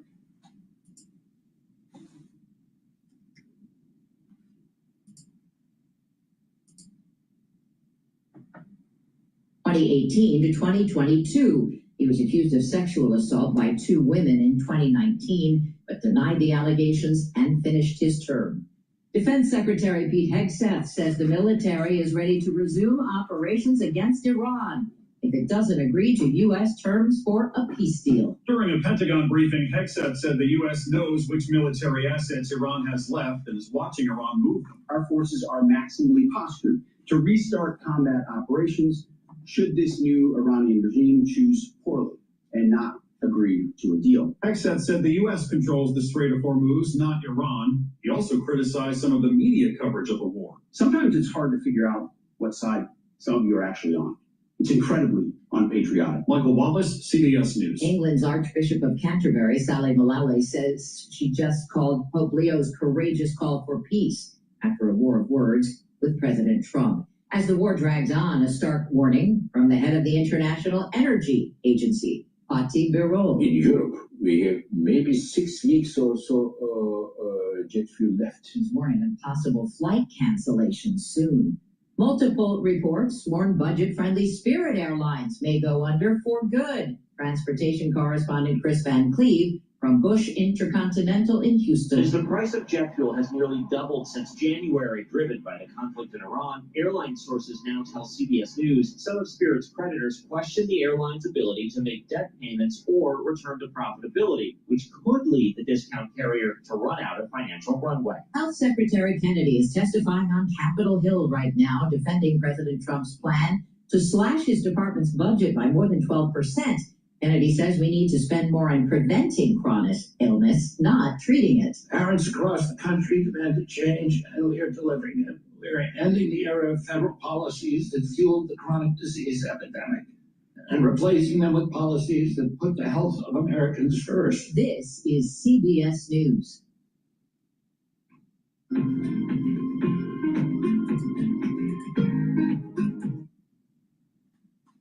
Takeaways on how they plan to prosecute this maritime war while those Islamabad talks are still at play. Well, Neve, the exact words of the Secretary of Defense, Pete Hegseth, were that the United States is locked and loaded. That doesn't mean that he didn't also offer Iranian leaders an off-ramp, saying that they still have an opportunity for a prosperous future. There's still an opportunity for Iran to take the Golden Bridge, in the words of the Secretary of Defense. What we've learned from that lengthy press briefing early on Thursday here in Washington, D.C., is that Washington is moving into a new phase of this war, a phase of both military and economic containment. What Secretary Pete Hegseth has referred to in his term as Operation Economic Fury, where on the one hand, as you mentioned, there is still quite a bit of optimism from the Trump administration that diplomacy has a pulse, that these ongoing talks in Islamabad could still yield a favorable diplomatic result for Washington, while on the other hand, the United States will continue to use this U.S.-led blockade in the Strait of Hormuz as leverage. The concern moving forward here, Neve, is that leverage not accidentally or inadvertently evolve into escalation if Iran were to test the perimeters of this blockade. And it was made very clear by the chairman of the Joint Chiefs of Staff, Dan Kane, that the United States is postured and ready to resume combat operations if there were to be a violation of that ceasefire by the Iranians. On that point, Manuel, I mean, with General Kane confirming that the blockade now extends to all ships, regardless of nationality, did you get any sense from the room during that presser of how the Pentagon actually plans to manage the inevitable friction with major powers like China, whose vessels are essentially being turned back? Well, what the Pentagon is signaling in that regard is that this is about maritime security. This isn't about targeting any one country specifically. But with that said, the U.S. is essentially stepping into difficult or sensitive territory here, geopolitically speaking, by turning away ships that could be tied directly to major trading partners, as you mentioned, countries like China. And what we don't have, unfortunately, we didn't hear, more importantly, from this press briefing, is any details over how the U.S. might mitigate that type of diplomatic friction. And so the potential for a diplomatic confrontation of that sort, that sort of scenario does exist, that the potential for such a scenario does exist. But the short answer here, I believe, is that the Pentagon is aware that this is a risk of raising the stakes, for lack of a better term here, but they're willing to make that gamble if the payoff is that Iran would be willing to move toward a grand bargain that would allow the United States to reap that payoff, to to be able to claim not only a military success, but an overall victory in this war and finally bring this conflict to an end. And this is man on live in Washington, D.C. Many thanks for that. While talking about taking the temperature, let's go to Ali Hashem in the Iranian capital, Tehran. And Ali, I understand the IRGC are now explicitly labeling the U.S. port blockade as a, quote, violation of the ceasefire. Plus, we have Mohsen Rezai, a key advisor to the Supreme Leader, issuing a televised warning earlier, saying, our launchers are now locked on the warships and we will sink them all. I mean, where does this leave all the diplomatic efforts being led by Pakistan? Well, in parallel with the diplomatic effort and in parallel with the situation of distrust and, let me say, cautiousness from the Iranian side, we're hearing these stances coming from different personalities, Mr. Rezai, who is an advisor, or from the Khatam al-Anbiya headquarters commander. These are signaling power, signaling readiness for confrontation, while at the same time the diplomats, Harangue or Mr. Kalibaf, both of them during their meetings with the Pakistani commander-in-chief were also expressing readiness to talks in case there is a common ground. What the Iranians seem to be feeling right now is that this common ground isn't yet there. It doesn't exist yet, because the more the Americans are putting offers on the table, and then the Iranians are reacting to these offers, then these offers are being withdrawn. It happened now with the enrichment plan, and the Iranians were preparing their response, but it seems that the United States isn't interested anymore in a 20 years hold for Iran's enrichment. Rather, it wants Iran's nuclear program to be halted completely. So these signals from both sides are giving us such an outcome, because at the same time, from the American side, we saw the Minister of War also threatening the Iranians. We saw the military, the Navy commander also threatening the Iranians. So it's a two-way threats and two-way signals. And so is Ali Hashem in Tehran. Many thanks. Introducing Rob Guys-Pinfold, a lecturer in international security at King's College London. He joins us from the British capital. Good to see you, Rob. So Pete Hegseth's Pentagon statement was brimming with confidence, I think it's fair to say, bristling with firepower. He kept urging the Iranians to, quote, choose wisely with the options on the table. Why does the US need to continue asserting this locked and loaded mantra if the Iranians have, according to the Pentagon, been decimated? Well, the short answer is that both sides, both the US and Iran, are engaging in saber rattling because they're trying to demonstrate resolve. They're trying to say that actually they're the ones who've come out on top of this and that they're ready for another round. Now, the irony is that both sides probably don't want another round right now, and they're happy for the negotiations and the discussions to go ahead. But all of that bellicose rhetoric, first of all, this is classic Trump administration, particularly Pete Hegseth stuff, but also the clear desire or the intent here is to show Iran that the US is not rattled, that it's ready for another round, and that's where the naval blockade of Iranian ports comes in as well, because the US is basically trying to take Iran's, no pun intended, trump card away from it in terms of opening up the Strait of Hormuz to the rest of the international shipping, whilst at the same time closing it to Iran. So both sides are trying to get leverage, and the US currently feels like the momentum is on its side. It can basically constrain Iran and squeeze it financially and economically, whilst opening up the Strait of Hormuz, which would hopefully, from the US's perspective, lead to a recovery in global energy markets and the global economy, which will allow the US to continue if and when it feels the need to do so. Well, we're led to believe that momentum is growing for another round of negotiations in Islamabad. I mean, at the same time, though, just going what you were saying about this ratcheting up of tension and saber rattling, is that the reason why the United States doesn't appear to be drawn on any extension to the ceasefire, which would be pretty critical if they want any diplomatic breakthrough to happen? Well, again, this is classic Trump administration negotiation, right? Trump tries to play a game of chicken with all of his opponents. We saw, of course, very, very recently, Trump claiming that Iranian civilization was going to die tonight, to quote his exact words from True Social, before he actually agreed to a ceasefire. So I think you have to take Trump's and the US administration claims with a pinch of salt, simply because they have shown a willingness to say one thing and then actually do another. So I think at the moment, the best case scenario would be an extension of a ceasefire, unless something very secret and very surprising is being cooked up right now. We are unlikely to see some kind of a game-changing deal before that deadline expires. So the best case scenario right now, or the most likely scenario, if you're an optimist, is an extension of that ceasefire and basically giving time for talks to take place to see if we can actually get to a breakthrough, rather than what the pessimists fear, a return to conflict where this becomes more or less the dominant and recurring paradigm. This is just another break in between wars with Iran.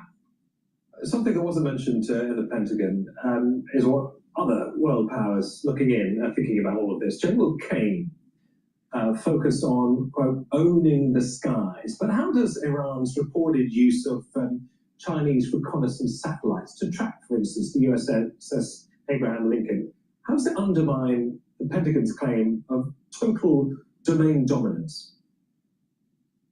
Right, there's the use of Chinese satellites. There's also the use of Russian intelligence, which has been alleged when it comes to Iran's targeting of the GCC states to work out where US military personnel might be located. So this is a conflict with very, very global implications. But what I should stress here is basically to warn against this perception that there's some sort of new axis of evil that's Russia, China, and Iran. In short, Iran wishes it was on the same level as those states, and it wishes it had as much leverage with them as they do with it. Yes, Russia and China have been dipping in terms of assisting Iran, giving it some sort of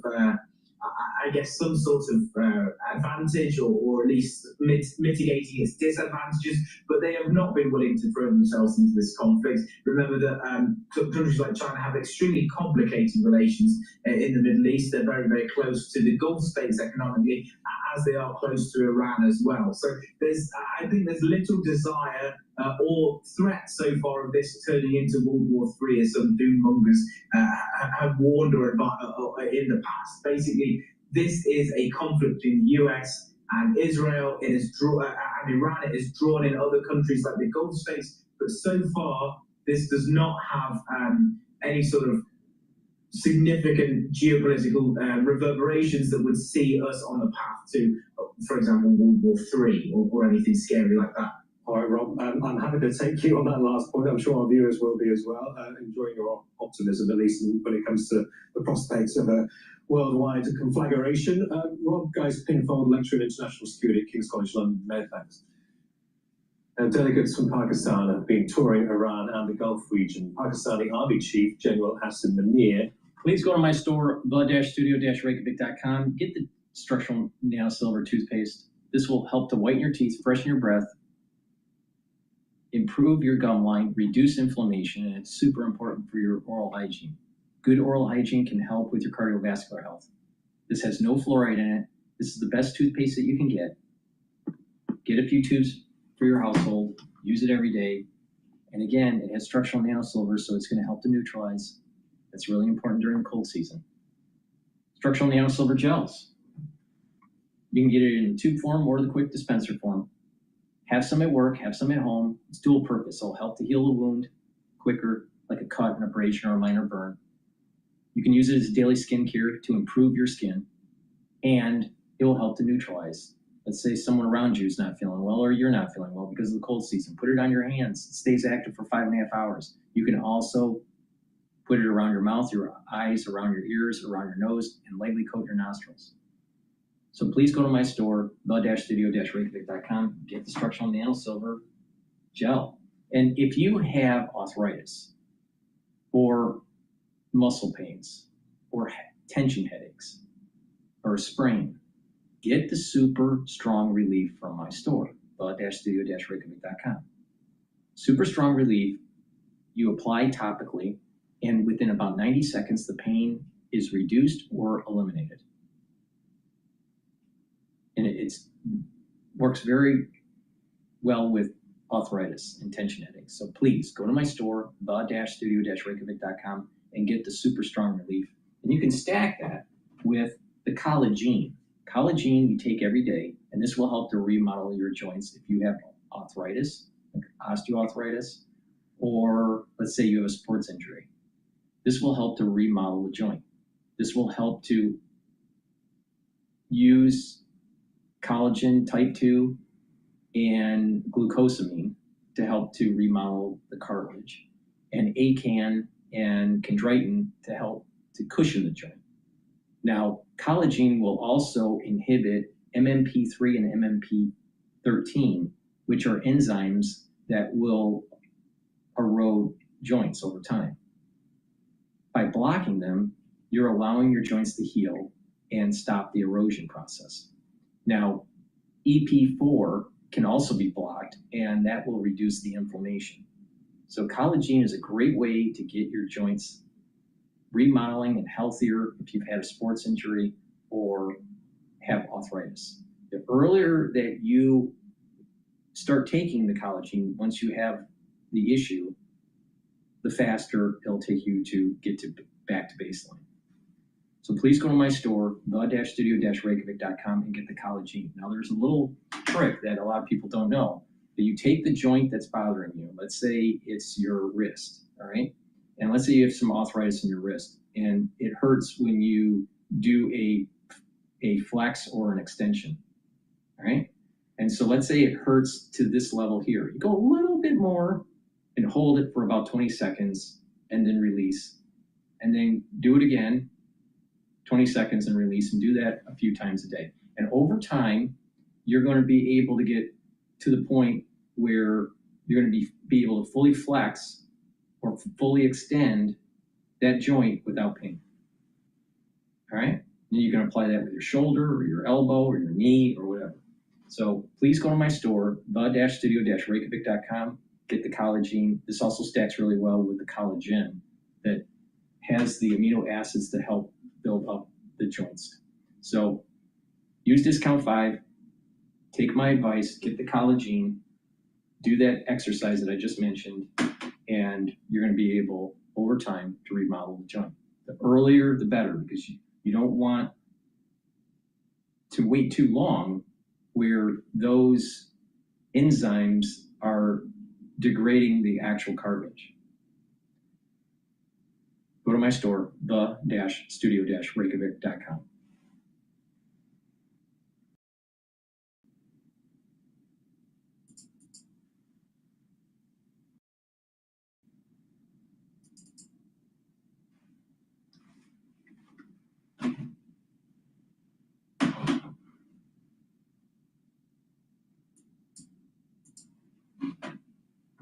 So the other day you saw Admiral Cooper come on and dress for the first time.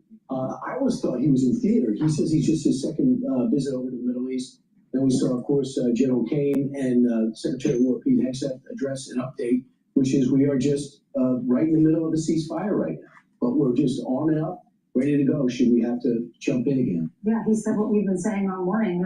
You can do it the nice way, or you can take the hard way. And he urged the new regime to choose wisely, he said, which is to hand over the enriched uranium so you cannot make a nuclear bomb, open up the strait, and because we have annihilated their economy, we've annihilated their ships, their missiles, their air force, and taken out their leadership. So you would think that they would be willing, their economy, 80% inflation rate right now, is 40% in January when everyone was protesting. Speaking of the Strait, Ainsley, we learned from that press conference that they haven't had to do any of the interdiction. It looks like all of those countries are understanding what the United States means, which was they will seize the ships, they will board those ships, and they will use any type of military operation if they need to. They will take them up to 13 ships. They made the wise move to turn around. But they do have rockets left, no doubt about it, and the Gulf states know that well. Let's bring in Chief National Security Correspondent Jennifer Griffin to break it down. Jennifer, we're in the pause, but it looks like the military has not stopped.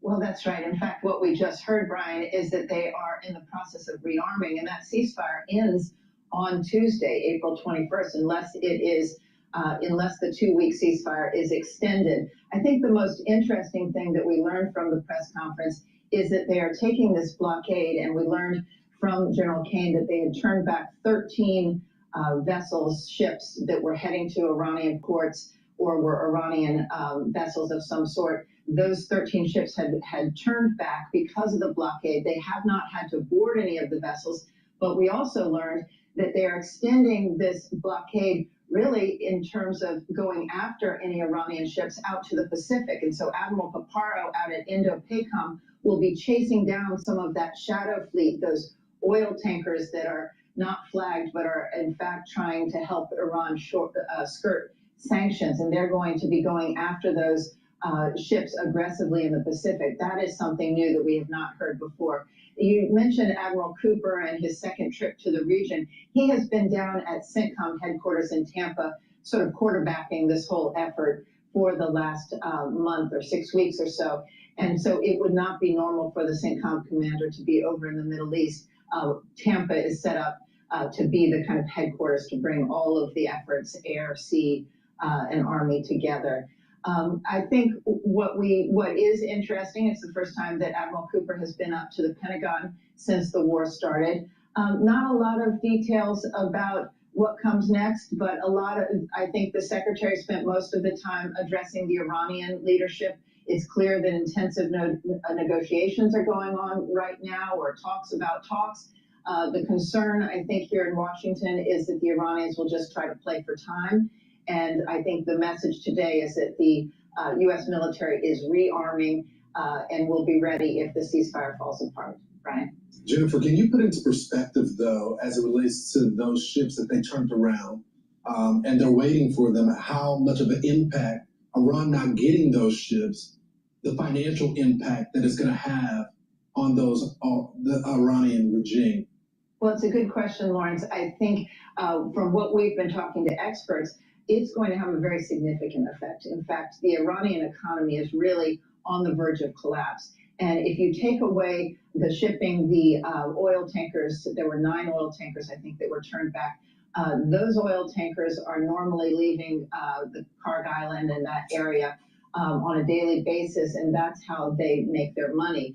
We spoke to one expert who said that if this goes on 2 weeks longer, that the oil capacity, if they can't get the oil out of those ports, we saw this in Venezuela, if they can't get it out of those ports, they'll have to turn off their kind of oil pipeline, and that backs up the whole system. And then really you're going to see the economic collapse come rather quickly. So I think the next 2 weeks are rather crucial for the Iranian economy as well as their oil supply. Definitely. Jennifer, thank you so much. Be sure to like and subscribe for all the Fox News latest. My observation is full shows streaming next. My observation with the markets right now, you have equities now starting to drift down again. It's at 7,013 with VIX slowly creeping up. It's still at the 19 handle. And oil is 93.51. Natural gas is trading at 2.648. So this is in line with what Hegseth said this. So there is a little bit of a pullback here because of this. Let's listen into CNBC. They're talking about this pullback that I'm watching here.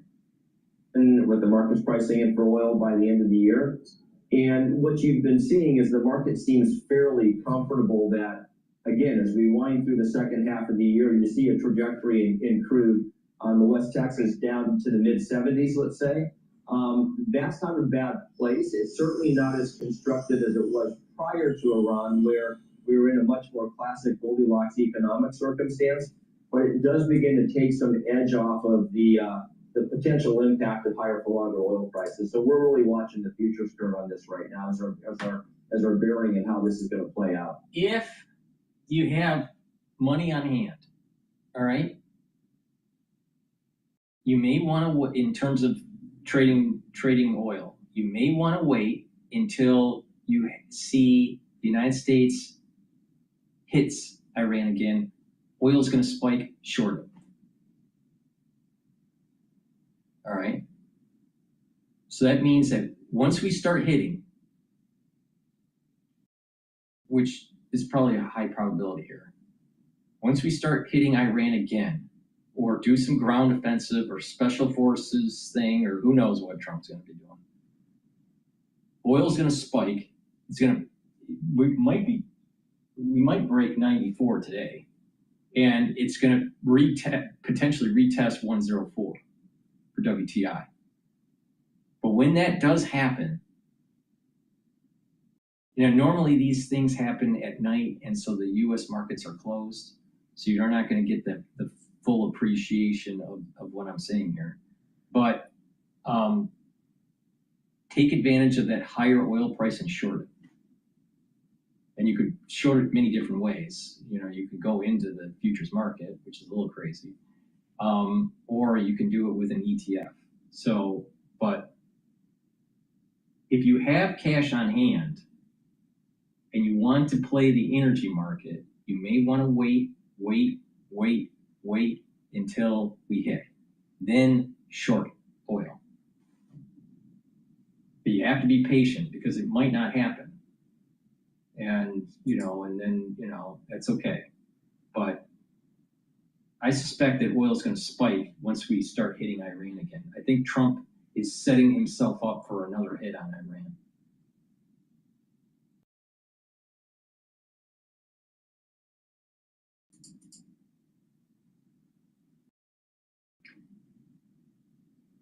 All right, let's see what CNN has to say about Trump. MTG, CNN. They put the plate down like it's a piece of art. They make me feel that way. These days, everything we do seems to require more and more electricity. Certain products are switching to electric, like cars, while others, like AI, are requiring. There's obviously no secret, and I said that you wore a hat at one point saying Trump was right on everything, and you know that he's never been a beacon of moral principle. His evangelical Christian supporters admitted that. They called him an unlikely vessel. All right. So Omnipore, I call her Mick Jagger because she looks like Mick Jagger. From CNN is going to be interviewing MTG. Of course, liberal. You just look at the glasses. She looks like a liberal. But before we start the Never Trumpers out there on CNN, please go to my store, the-studio-reykjavik.com. Get the Clarity Factor. This will get rid of that brain fog and allow you to have positive neuroplasticity. That will improve your neural connections. Your memory will improve. You'll be able to concentrate better. Your cognition will be faster. This is a very powerful neurostat. Take it every day. Drink it with filtered water. Super important. It'll allow you to concentrate and it gets rid of that brain fog. Myotrol will help to build up muscle, especially if you're 40 years of age or older. You can't build muscle as easily compared to when you were younger. Why? Because of methylation of your genes as you get older. You can reverse it. All right? You can help to improve your musculature by doing resistance training. You don't have to do a lot of it, but just do some resistance training each week. Take Myotrol. This has polyphenols, flavonoids, and lignans to help with the gene expression to build muscle and to maintain muscle. It also helps with the health of your mitochondria, so you have the energy to maintain the muscle. This is super important to take if you're 40 years of age or older, male or female, to prevent atrophy and to build more muscle. Now, why is this important? By building muscle, for example, in your calves and in your legs, you're going to have better venous return flow to your heart. By building muscle, you're going to have better posture and you'll have denser bones. And with better back muscles, you're going to improve your lymphatic flow and your venous return flow to your heart by just improving your back muscles and improving your posture. Super important. But by building up muscles, you're producing more myokines that will help to protect your neurons. Higher levels of myokines will actually protect neurons. And you will have a higher concentration of what is called BDNF, all right? So that also helps with protecting your neurons and helping with your neural networks. So that's super important for brain function. So better musculature equates to better brain function. Poorer musculature and having atrophy will lead to poor outcomes for cognition, cognitive function. So please take my advice, go to my store, the-studio-reykjavik.com, and get the Myotrol and do some resistance training. And vitamin B complex will boost up the health of your mitochondria. You're gonna have more ATP, you're gonna have more energy, your cell metabolism will be better, so your tissues will perform better, and vitamin B12 will help to protect neurons. And lastly, olive leaf extract, dual purpose, helps with your immune system and your cardiovascular system, brings down inflammation, and helps you to control your lipid profile. And when you control your lipid profile and you reduce inflammation, you're reducing plaque formation. That's super important. Cardiovascular disease is rampant in the United States because of poor lifestyle choices, but you can reverse it. You can prevent it. Please go to my store, the-studio-reykjavik.com, and get the olive leaf extract. All right, let's go to CNN, the liberals. Yet chosen by God for a higher purpose, i.e., that it was somewhat transactional. We'll support him and he will help us get our Christian principles enacted into law. And you know what happened with Roe versus Wade and the other. I guess what I'm trying to say is, based on what you knew about Trump then, are you surprised that he violates Christian principles or even... Let's look at that. Look at that, those glasses. Only a liberal would wear those glasses. You see it all the time in New York. You got this almost like this New York look. You know what I'm talking about? That liberal New York look. Of course, there's the conservative New York look, but you got this like liberal look. Now, do you think that's God, country, and family? I don't think so. But let's continue. Saying in terms of MAGA principles, America First principles now, should you have known better? It's very hard to explain in just a short matter of minutes.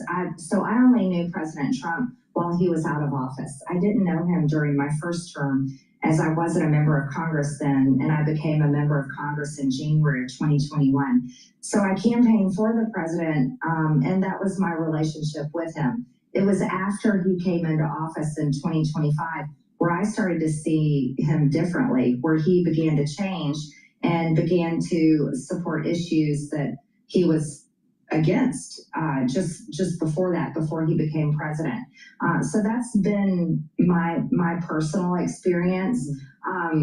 Is he going back on what many Christians want to see happen? I would say so. And again, I can just only speak for myself. You essentially have broken with Trump. Well, here's the thing. America First, there's two types of America First. There's the Pompeo America First, which is America First expansionism. And then there's the America First pacifists, like MTG. Now, the far majority of the America First is falling in line of the pacifists. They're the Lindenbergs of today, all right? Now, let's put that aside. Now, we have this issue with this whole, Christian right movement that's taking place in the United States.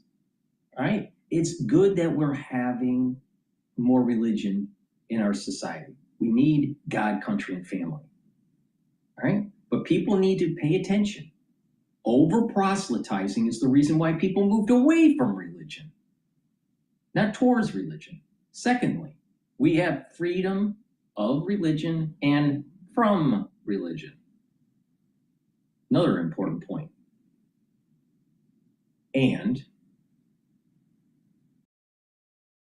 philosophers have debated this, especially recent philosophers like Nietzsche. wrote in the 20th century, but his work continues on today, all right? The idea of the slave morality. And the slave morality is having too much empathy that it gets to the point where another group of people come in and actually enslave you. Technologically, or politically, economically.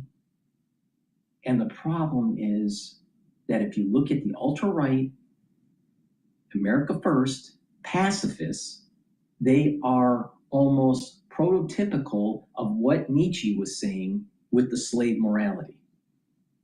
Sometimes you have to kill your enemy. This idea of being, apologetic, and you have to, fall in line and just wait, give peace a chance. A lot of times that doesn't work. And maybe what Nietzsche was saying about the slave morality was right. If you have a society that has this suicidal empathy, which is not the term he used, that's a modern term by Gadd, I believe, Professor Gadd. But this suicidal empathy, if you have too much empathy, you're not willing to fight, you have a society that starts to become soft. And when you have a society that's soft, don't be surprised that you get conquered. Now, look at what is happening with Europe. There's a caliphate that's taking place in Europe because of their immigration policies. Are Germans German anymore? Not so much. Are British British anymore? Not so much. Are French French anymore? Not so much. Why? Because of the caliphate. And you're starting to see some of these types of things happening in the United States. Now, you fast forward, or you take a look at what's happened in New York and in London. Do you think the society is better or worse off? It's worse off. Now, why is that? Well, wait a minute. Maybe it has something to do with the mayors. Maybe it has something to do with the over-liberal policy. Now, where does liberal policy come in? Well, you have to just give. You got to have all this empathy for all these different people, and you just have to keep on giving and just keep on taxing and keep on, and then it's an erosion of the Enlightenment, the erosion of what John Locke wrote and codified: life, liberty, and property. So through the slave morality and this ultra religion coming from the Christians, if they have too much empathy and not willing to fight when you need to, you get taken over. And not only that, you build in, through the politics, a nanny state.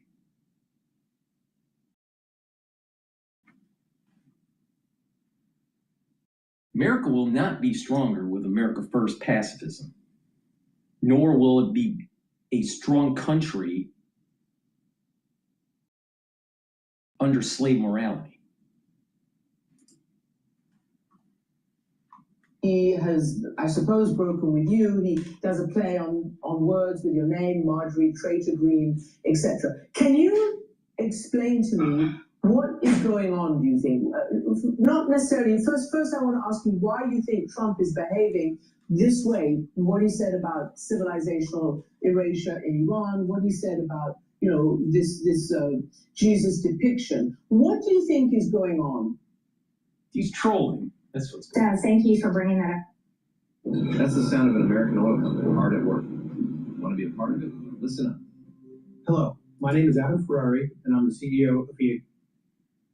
Thank you for bringing that up. And just to be clear, President Trump called me a traitor because I fought to release the Epstein files, defending women who were raped at 14 and 16 years old. And I would not obey his demands of taking my name off that discharge petition. That's why he calls me a traitor.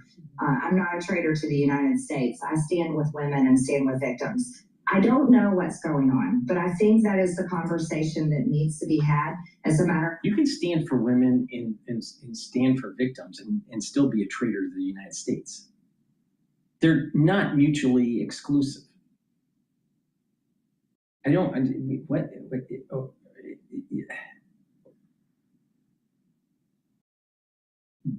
Standing for victims has nothing to do with the country. MTG's a dipshit. In fact, I think it's an extremely important conversation. Why the President of the United States wants to portray himself as God, and why he would dare even use the words wipe out an entire civilization. I think many people, not only in our country, but all across the world, are so deeply concerned. Well, let me get this straight. Destroy a civilization. You can destroy a civilization by just knocking out their electrical grid. Because modern society is predicated on electricity. If they don't have it, they're not in a modern society, and their civilization is destroyed, based on definition. If you reduce their ability to move around, that's also part of modern society. It wasn't that long ago. It was really the 1950s, where in the United States, where people could actually travel vast distances across the continental United States because of the interstate highway. Now, why was the interstate highway put in? It was put in to actually move tanks around, not to move your car around. There was dual purpose. There was a civilian use, but the main reason was to move, because of the Cold War, the military around. So, not being able to move around in a society by blowing up the bridges and destroying their electrical capability,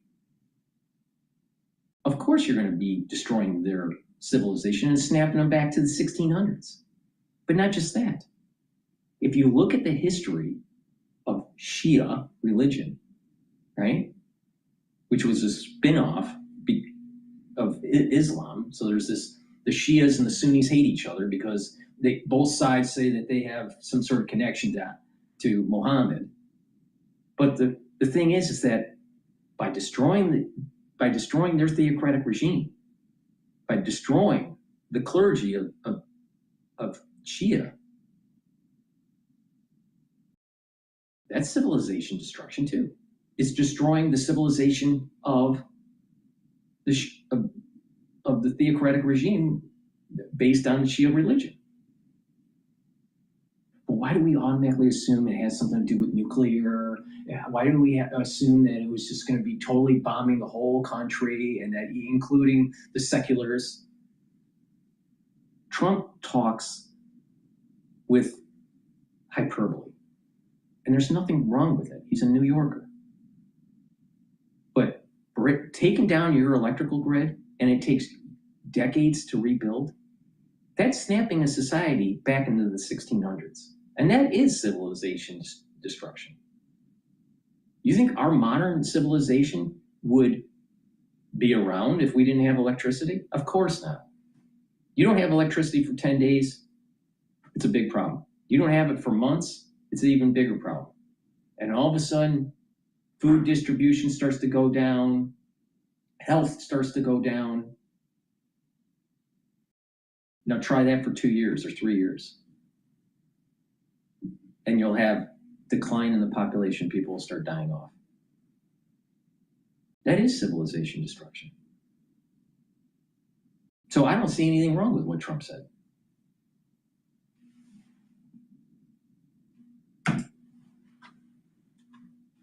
That language, that it is the right thing to do to be talking about it. So we didn't mention, but you also retired or resigned from Congress, and you're not an active congresswoman right now.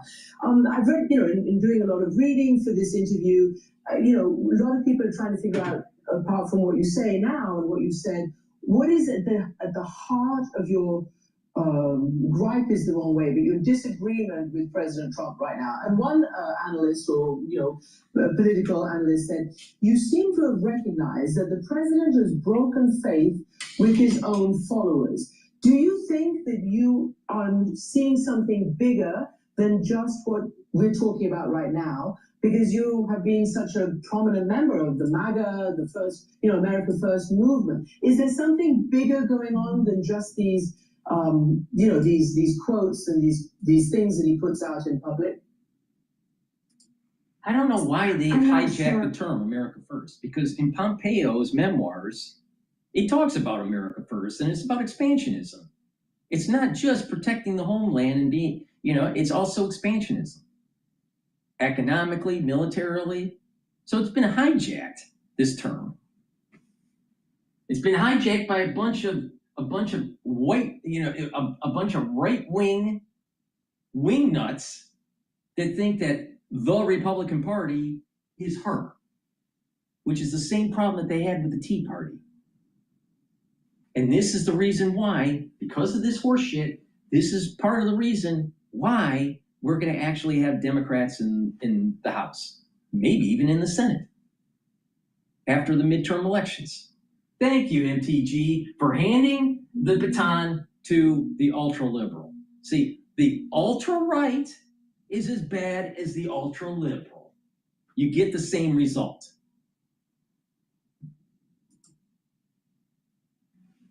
Believe in accountability, and that's why I'm so outspoken. Many people, especially in other countries, may not know my time in Congress, I spent calling out Republicans just as frequently as I did Democrats. I believe it's incredibly important to follow through on the promises that elected leaders So the reality of the situation is the Tea Party movement that morphed into the MAGA movement is really not Republican. It's really independent, but they have found an attachment to the Republican Party. And there's the key difference there.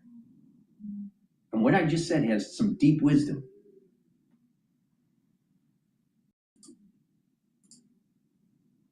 that elect them. After all, that's who they work for, not special interests or anyone else. But as far as President Trump is concerned, I'm not sure exactly what is going on with him, but I've been calling for people in his cabinet, the administration, and Republicans to engage in these conversations, because this is extremely concerning. This is the President of the United States who is waging an extremely concerning war in Iran that seems to be escalating. The United States is also our ally. Has she paid attention to the history of the region? Has she paid attention to the idea that we need to control the oil to be able to circumvent the hegemonic rise of China? Is she paying attention to the strife that is happening between Shia and Sunni? Is she paying attention to that Iraq, after World War I, the whole Ottoman Empire after World War I was broken apart, all right? And you had these zones, the blue zone, the red zone, right? And these zones have an amalgamation of different religions and different cultures, and they're not cohesive. And so there's a lot of infighting. And this goes all the way back to World War I.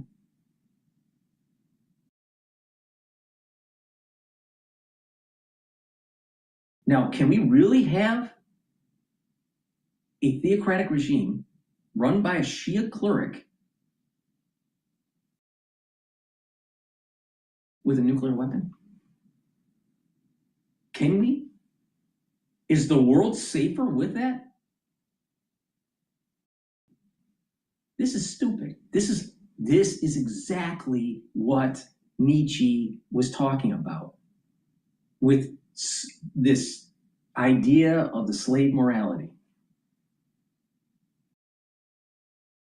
Now she doesn't want. I mean, do you think that if she's wearing her cross, do you think that she would be for the Crusades? Now the reality of the situation is the Christians lost during the Crusades, but the bottom line is, would she? You teleport her back to the Crusades, would she be there? Or would she say, we need to have a France first policy? No intervention in the Middle East. Don't take Jerusalem. Nietzsche's right. I mean, literally, Nietzsche was probably imagining a person like MTG when he wrote about slave morality.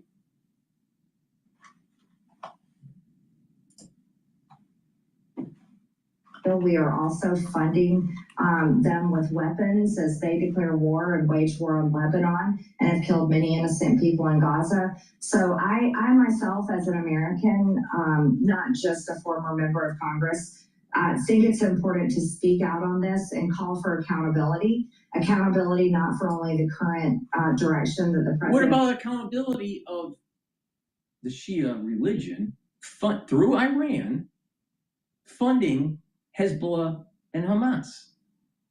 What about the people within Gaza overthrowing Hamas? They didn't want to overthrow Hamas, or they were fearful of it. It was a combination of the population supporting Hamas, not supporting Hamas, and scared of Hamas and all this stuff. But why didn't the society galvanize to overthrow Hamas?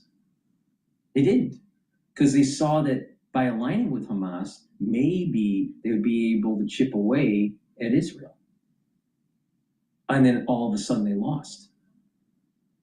All the experts like Scott Ritter and all these, geopolitical analysts, think that Israel's going to fall.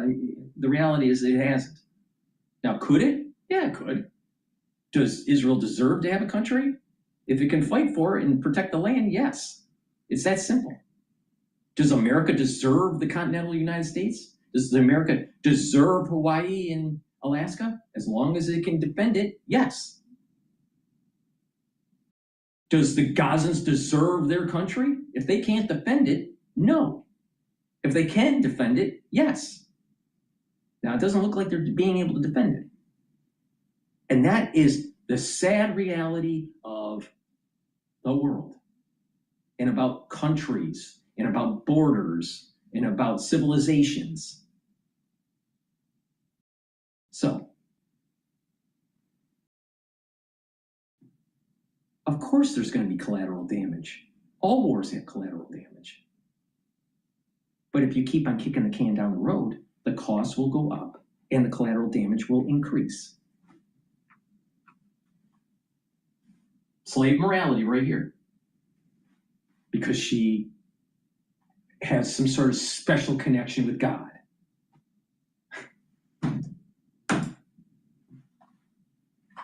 Going in, but also accountability to the promises he made the American people in 2024. Which were no foreign wars, America first, that's the kind of thing, right? Yes. Yeah.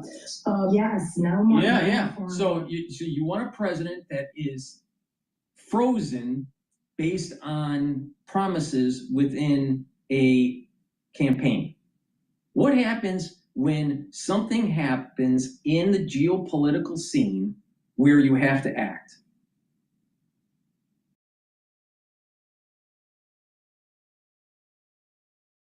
What do you do then? And then she'll say, well, it wasn't an imminent threat for Iran. It's too late. It's too late. You don't need to have a very accurate missile, ICBM. It just has to be good enough to travel near your target, especially if it has a nuclear warhead. So they already have shown that they have missile technology that is 4,000 kilometers from its launch site. They can shoot 4,000 kilometers. Is it accurate? No. But it doesn't have to be that accurate. Now, if you have 60% enrichment of uranium, why do you have that? It's sure as hell not for civilian use. So she's saying that it's okay for them to be a skip, hop, and a jump to a nuclear weapon? Is that what she's saying? Should Washington, D.C. glow in the dark now? What about L.A.? What about San Francisco? What about New York? What about Boston? What about Detroit? What happens when a nuclear warhead hits because of America First policies? I want a president that takes in information and can change his opinion, change his direction based on that new information. It's idiotic to say, well, we're never going to have a war. Well, no, you don't know what the situation is. What happens if Taiwan is taken over by China and we no longer have freedom of navigation through the 9-dash line? Based on her slave morality, she wants to give up the hegemonic power that we have in the Pacific. This is the stupidity of the America First pacifist.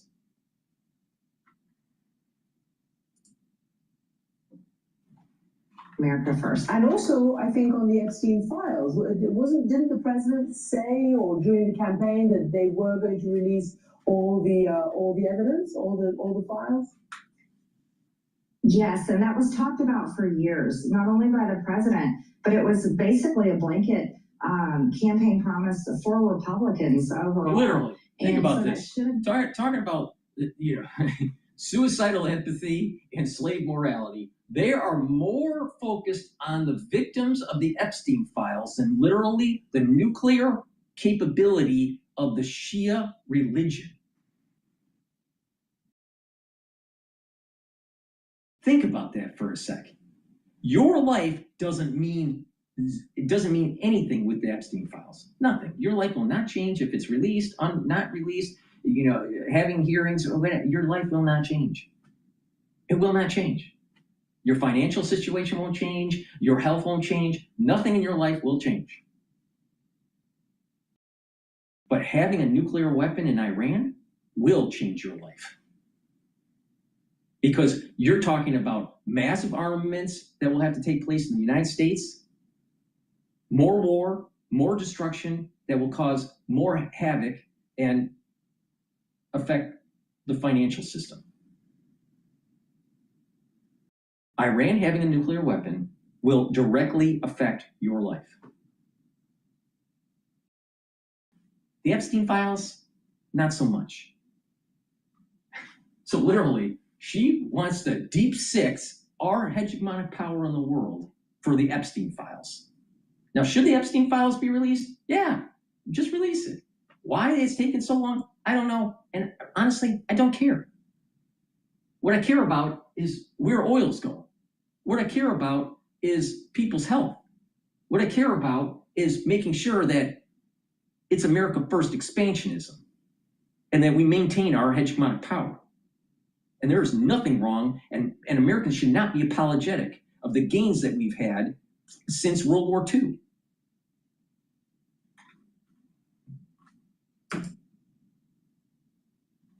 Been a fight that I had to have with President Trump. It should have been the easiest thing in the world, but instead it was the biggest fight that led to him calling me a traitor and ultimately led to me resigning, refusing to serve under a president that she was a traitor to him. I mean, did he say something that wasn't true? I mean, it looks like she was a traitor to him. I don't know. But the thing is that this is the problem. The MAGA movement is a spin-off of the Tea Party movement. And the Tea Party movement wasn't so aligned with the Republican Party. Now, part of the reason is the Republican Party wasn't really listening to the average person that wanted to be a Republican. Right? So, these people, they didn't fit with the Democratic Party because of socialism of the Democratic Party. So the Tea Party and the MAGA and all that, they're really an independent party. But they know they can't get into office unless they align with someone. And the closest to that is the Republican Party. But MAGA is not really Republican. They're independent.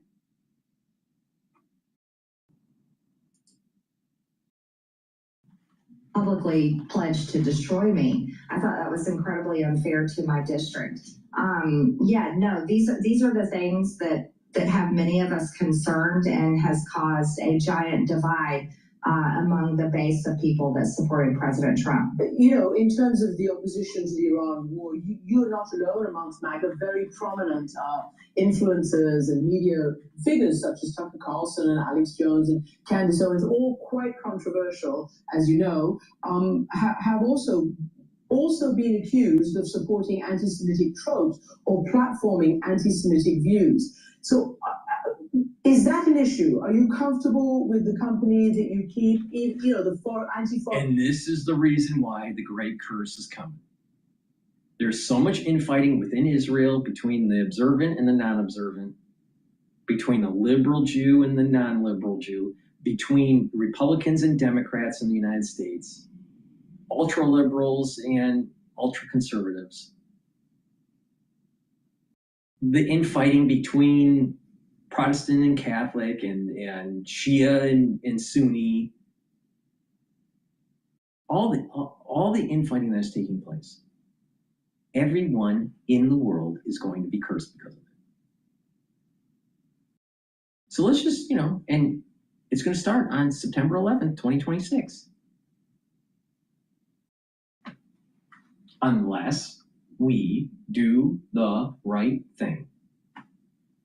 Look in the mirror and say, there are certain things that need to happen to allow for a better world. And having a theocratic regime in Iran is not one of them.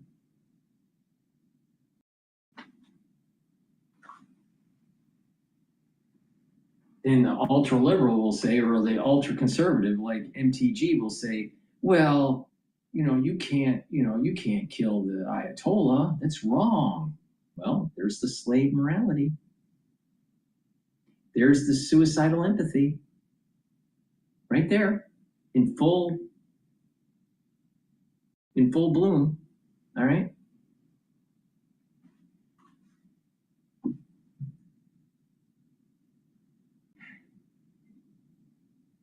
And so, because they have that stance, they are going against the grain of what has been written down for thousands of years, that Esau, negative Esau, the soul root of Esau, the soul root that feeds certain groups, certain countries, has to die. This is not a modern concept. This is something that's been written down for thousands, plural, thousands of years, way before America First pacifism. Now, which one do you think is more of a higher probability? What is written down in biblical texts for thousands of years on what's going to happen to Esau? Or the belief system of MTG?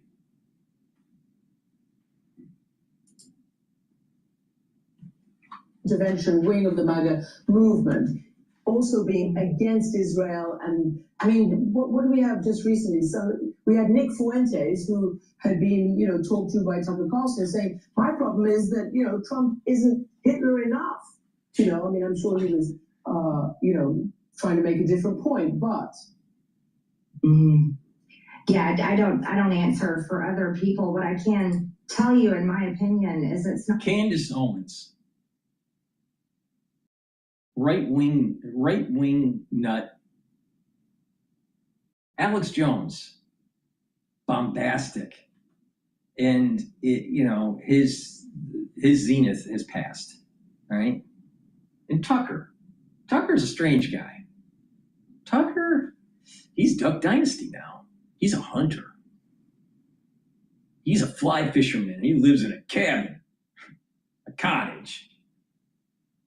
Well decorated, but he's a Duck Dynasty now, even though he was a blue blood when they rolled him onto CNN being a commentator for the Republican Party.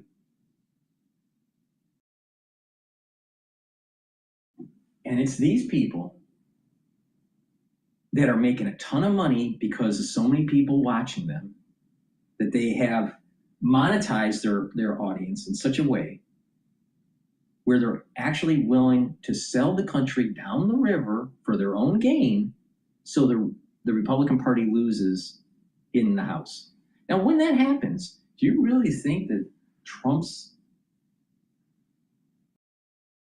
ability to get things done in the country will diminish? Of course. I wouldn't be surprised he gets impeached multiple times because the ultra-liberal is crazy. But they let it happen. They let it happen. If the Republican Party fails in the midterm, it's going to be the fault of Candace Owens, Alex Jones, MTG, Megyn Kelly, Tucker Carlson.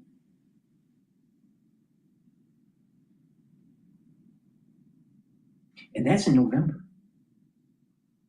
And that's the second month, or it's actually the third month, depending on how you count it. You're going into the third month of when the curse starts. The curse starts September 11, 2026. Midterms are November 2026. And then there was going to be an emergent property that takes hold around the world, and a curse will ensue if we don't get the job done in the Middle East. Just imagine if we don't get the job done in the Middle East. See what happens, what potentially could happen with food, with agriculture, with oil, with energy, with potentially the movement of China into Taiwan. Ukraine isn't stable.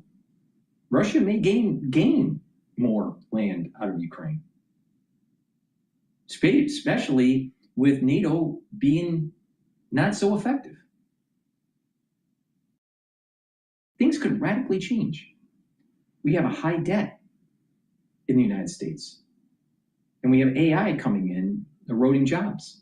Maybe we have a recession that's not cyclical, but structural. Then you're going to have more people defaulting on their homes. Maybe we'll have another type of Lehman situation. All these things are possible. We have it good because we've been blessed. But that doesn't mean that we deserve the blessing in perpetuity.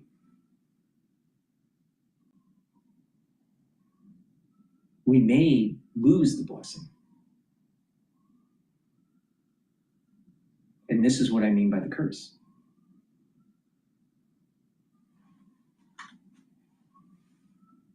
Was it worth it?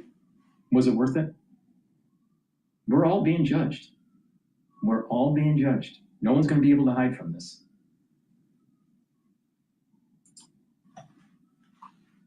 Anti-Semitic to be against the secular government of Israel and their wars. That's not anti-Semitism. That's being anti-war. I've got a strong history of being anti-war, not just the war in Iran or against Israel's basically genocide in Gaza and what they're doing in Lebanon now. Rome couldn't be in existence without war. The United States can't be in existence without war. What's this idea of anti-war? It's such a, you know, I don't know, John Lennon bullshit idea, anti-war. What happens when your enemy needs to be destroyed and you're anti-war? Nietzsche was right. This is the problem with Christianity. This is the problem with the ultra wing of Christianity. Slave morality. That just what she just said is exactly the problem. What happens when your enemy is at the door and you're anti-war? You will fall. That's what's going to happen. Anti-war. What's this anti-war shit? It doesn't mean you're pro-war. You don't have to be pro-war. But the thing is that anti-war is slave morality.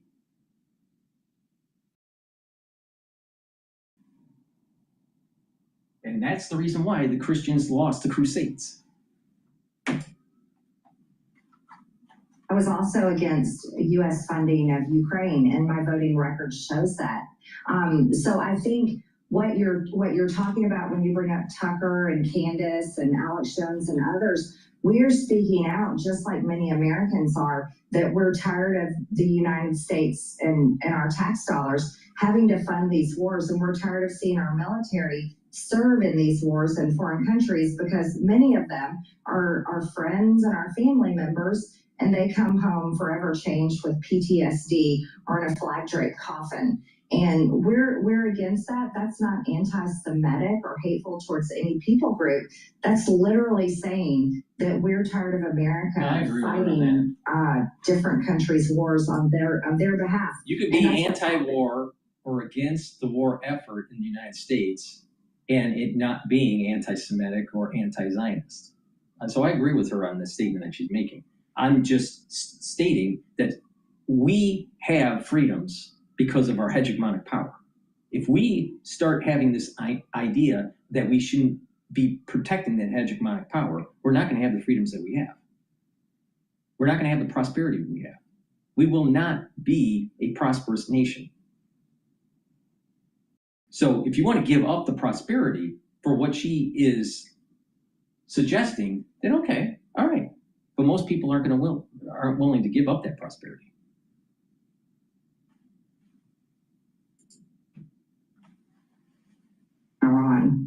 Tell me something then finally. Do you regret supporting Trump for president? And where do you think the movement and the country is headed? And will you position yourself to try to take, at least the Republican side back to what you believe to be the America First principles? I don't regret what I campaigned on, because nothing about me has changed. And in 2024, when I helped President Trump get elected, he was pretty clear on what we were campaigning on. What I don't support is the man that he's turning into be, a man that is hell-bent on war and destruction, has forgotten about the American people that are struggling so much economically, and has basically gotten incredibly focused on. If he's so hell-bent on war and destruction, why didn't he blow up the energy facilities in Iran and the bridges, which I'm surprised he didn't do? It doesn't seem like he's hell-bent on war. He's been trying to have peace agreements with other warring nations in his first year in Trump 2.0 administration. So what is this idea that he's just a warmonger? He's not a warmonger. If anything, I think he's a little bit too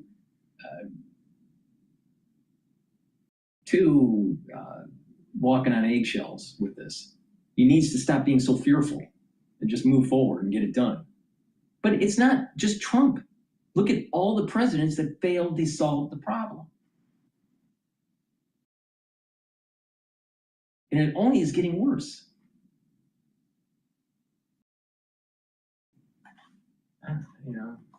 This is the problem in the United States. There's this fissure that has happened.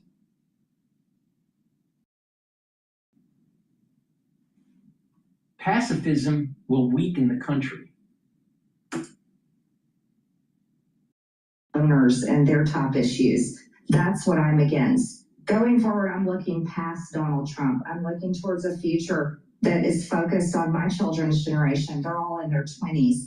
And I think that's the generation that we should be fighting for, and that's the generation that's really? largely failed. Well, a lot of psychologists, really, MTG, lovely. A lot of psychologists have proven this kind of observation, right? Every other generation ends up being similar to themselves. Okay, what do I mean by that? The baby boomers were not the greatest generation. The greatest generation gave birth to the baby boomers, all right? But the greatest generation worked hard and won a war, all right? The baby boomers were self-centered.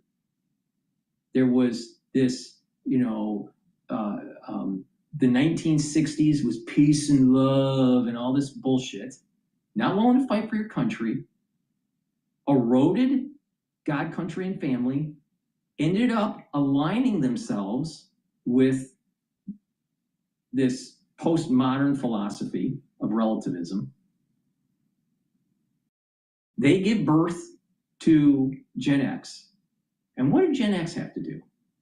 Gen X is, because it's the other generation, Gen X is more similar to the greatest generation. What did Gen X have to do? Had to fight in Gulf War, won. Had to fight in Afghanistan, had to fight in Iraq. Right? So the X generation has done a lot for this country, where a lot of people aren't paying attention to. She's Gen X. And she wants to protect her children. But what's those children going to be? They're going to be like the baby boomers. The millennials are like the baby boomers. Self-centered, not willing to fight for their country. They don't have God and country, they don't have God, country, and family in their ethos. A lot of them don't even know what the Enlightenment is. Some of them a lot of them have aligned themselves with socialism or communism, which is totally antithetical to the Enlightenment. So the people that she's trying to protect, the future generation, her kids, are literally have the same psychology as the baby boomers. And you really think that the baby boomers created such a better world for the country? The baby boomers were in control of the White House, in control of the legislative body that led to this huge ramp up of debt.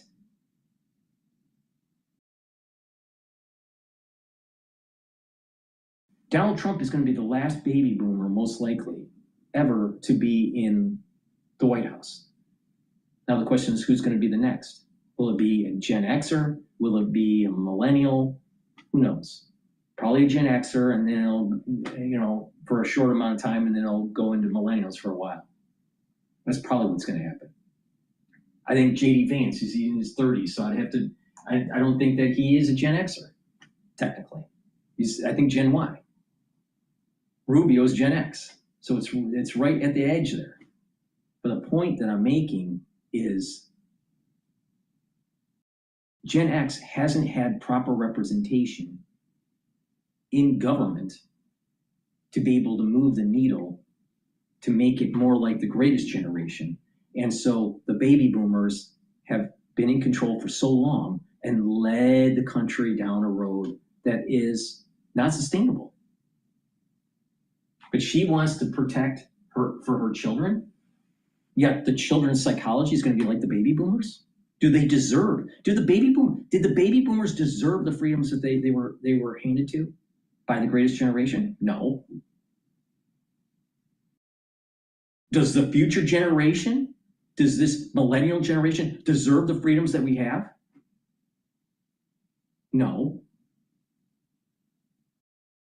So something has to change in the society where we have God, country, and family, not just turn the cheek and having suicidal empathy.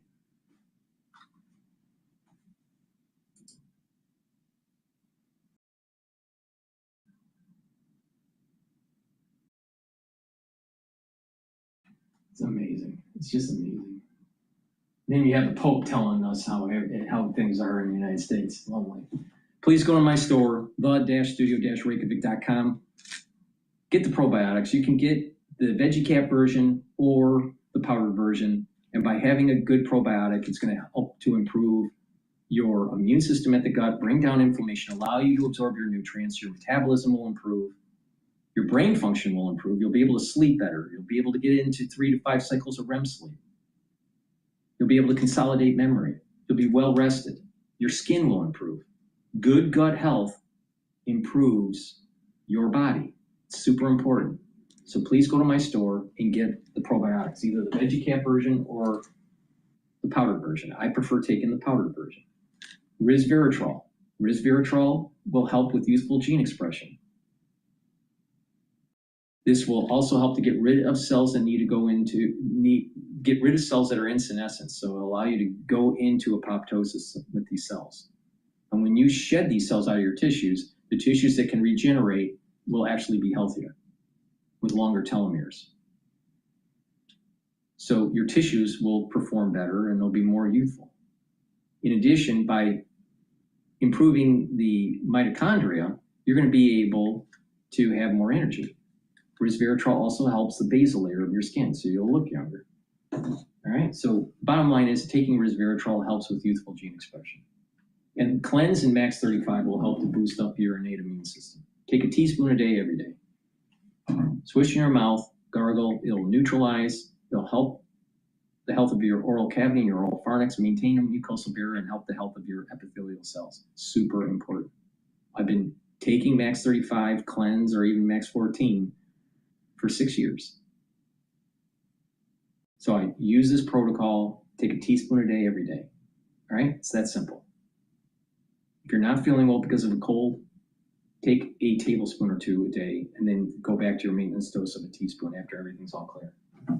But this is a great way to improve your oral cavity, improve your oral pharynx, and boost up your innate immune system. So that's the end of my broadcast. America first, pacifism doesn't work. It's going to weaken the country. And because of all the infighting that's happening within the Republican Party, the Democratic Party has probably an 80% chance of winning the House. And things are going to change, and not for the better. So please go to my store, the-studio-reykjavik.com. Make sure you use discount 5 and you get $5 off any order. If you spend $100 or more, you get a free gift until supplies last.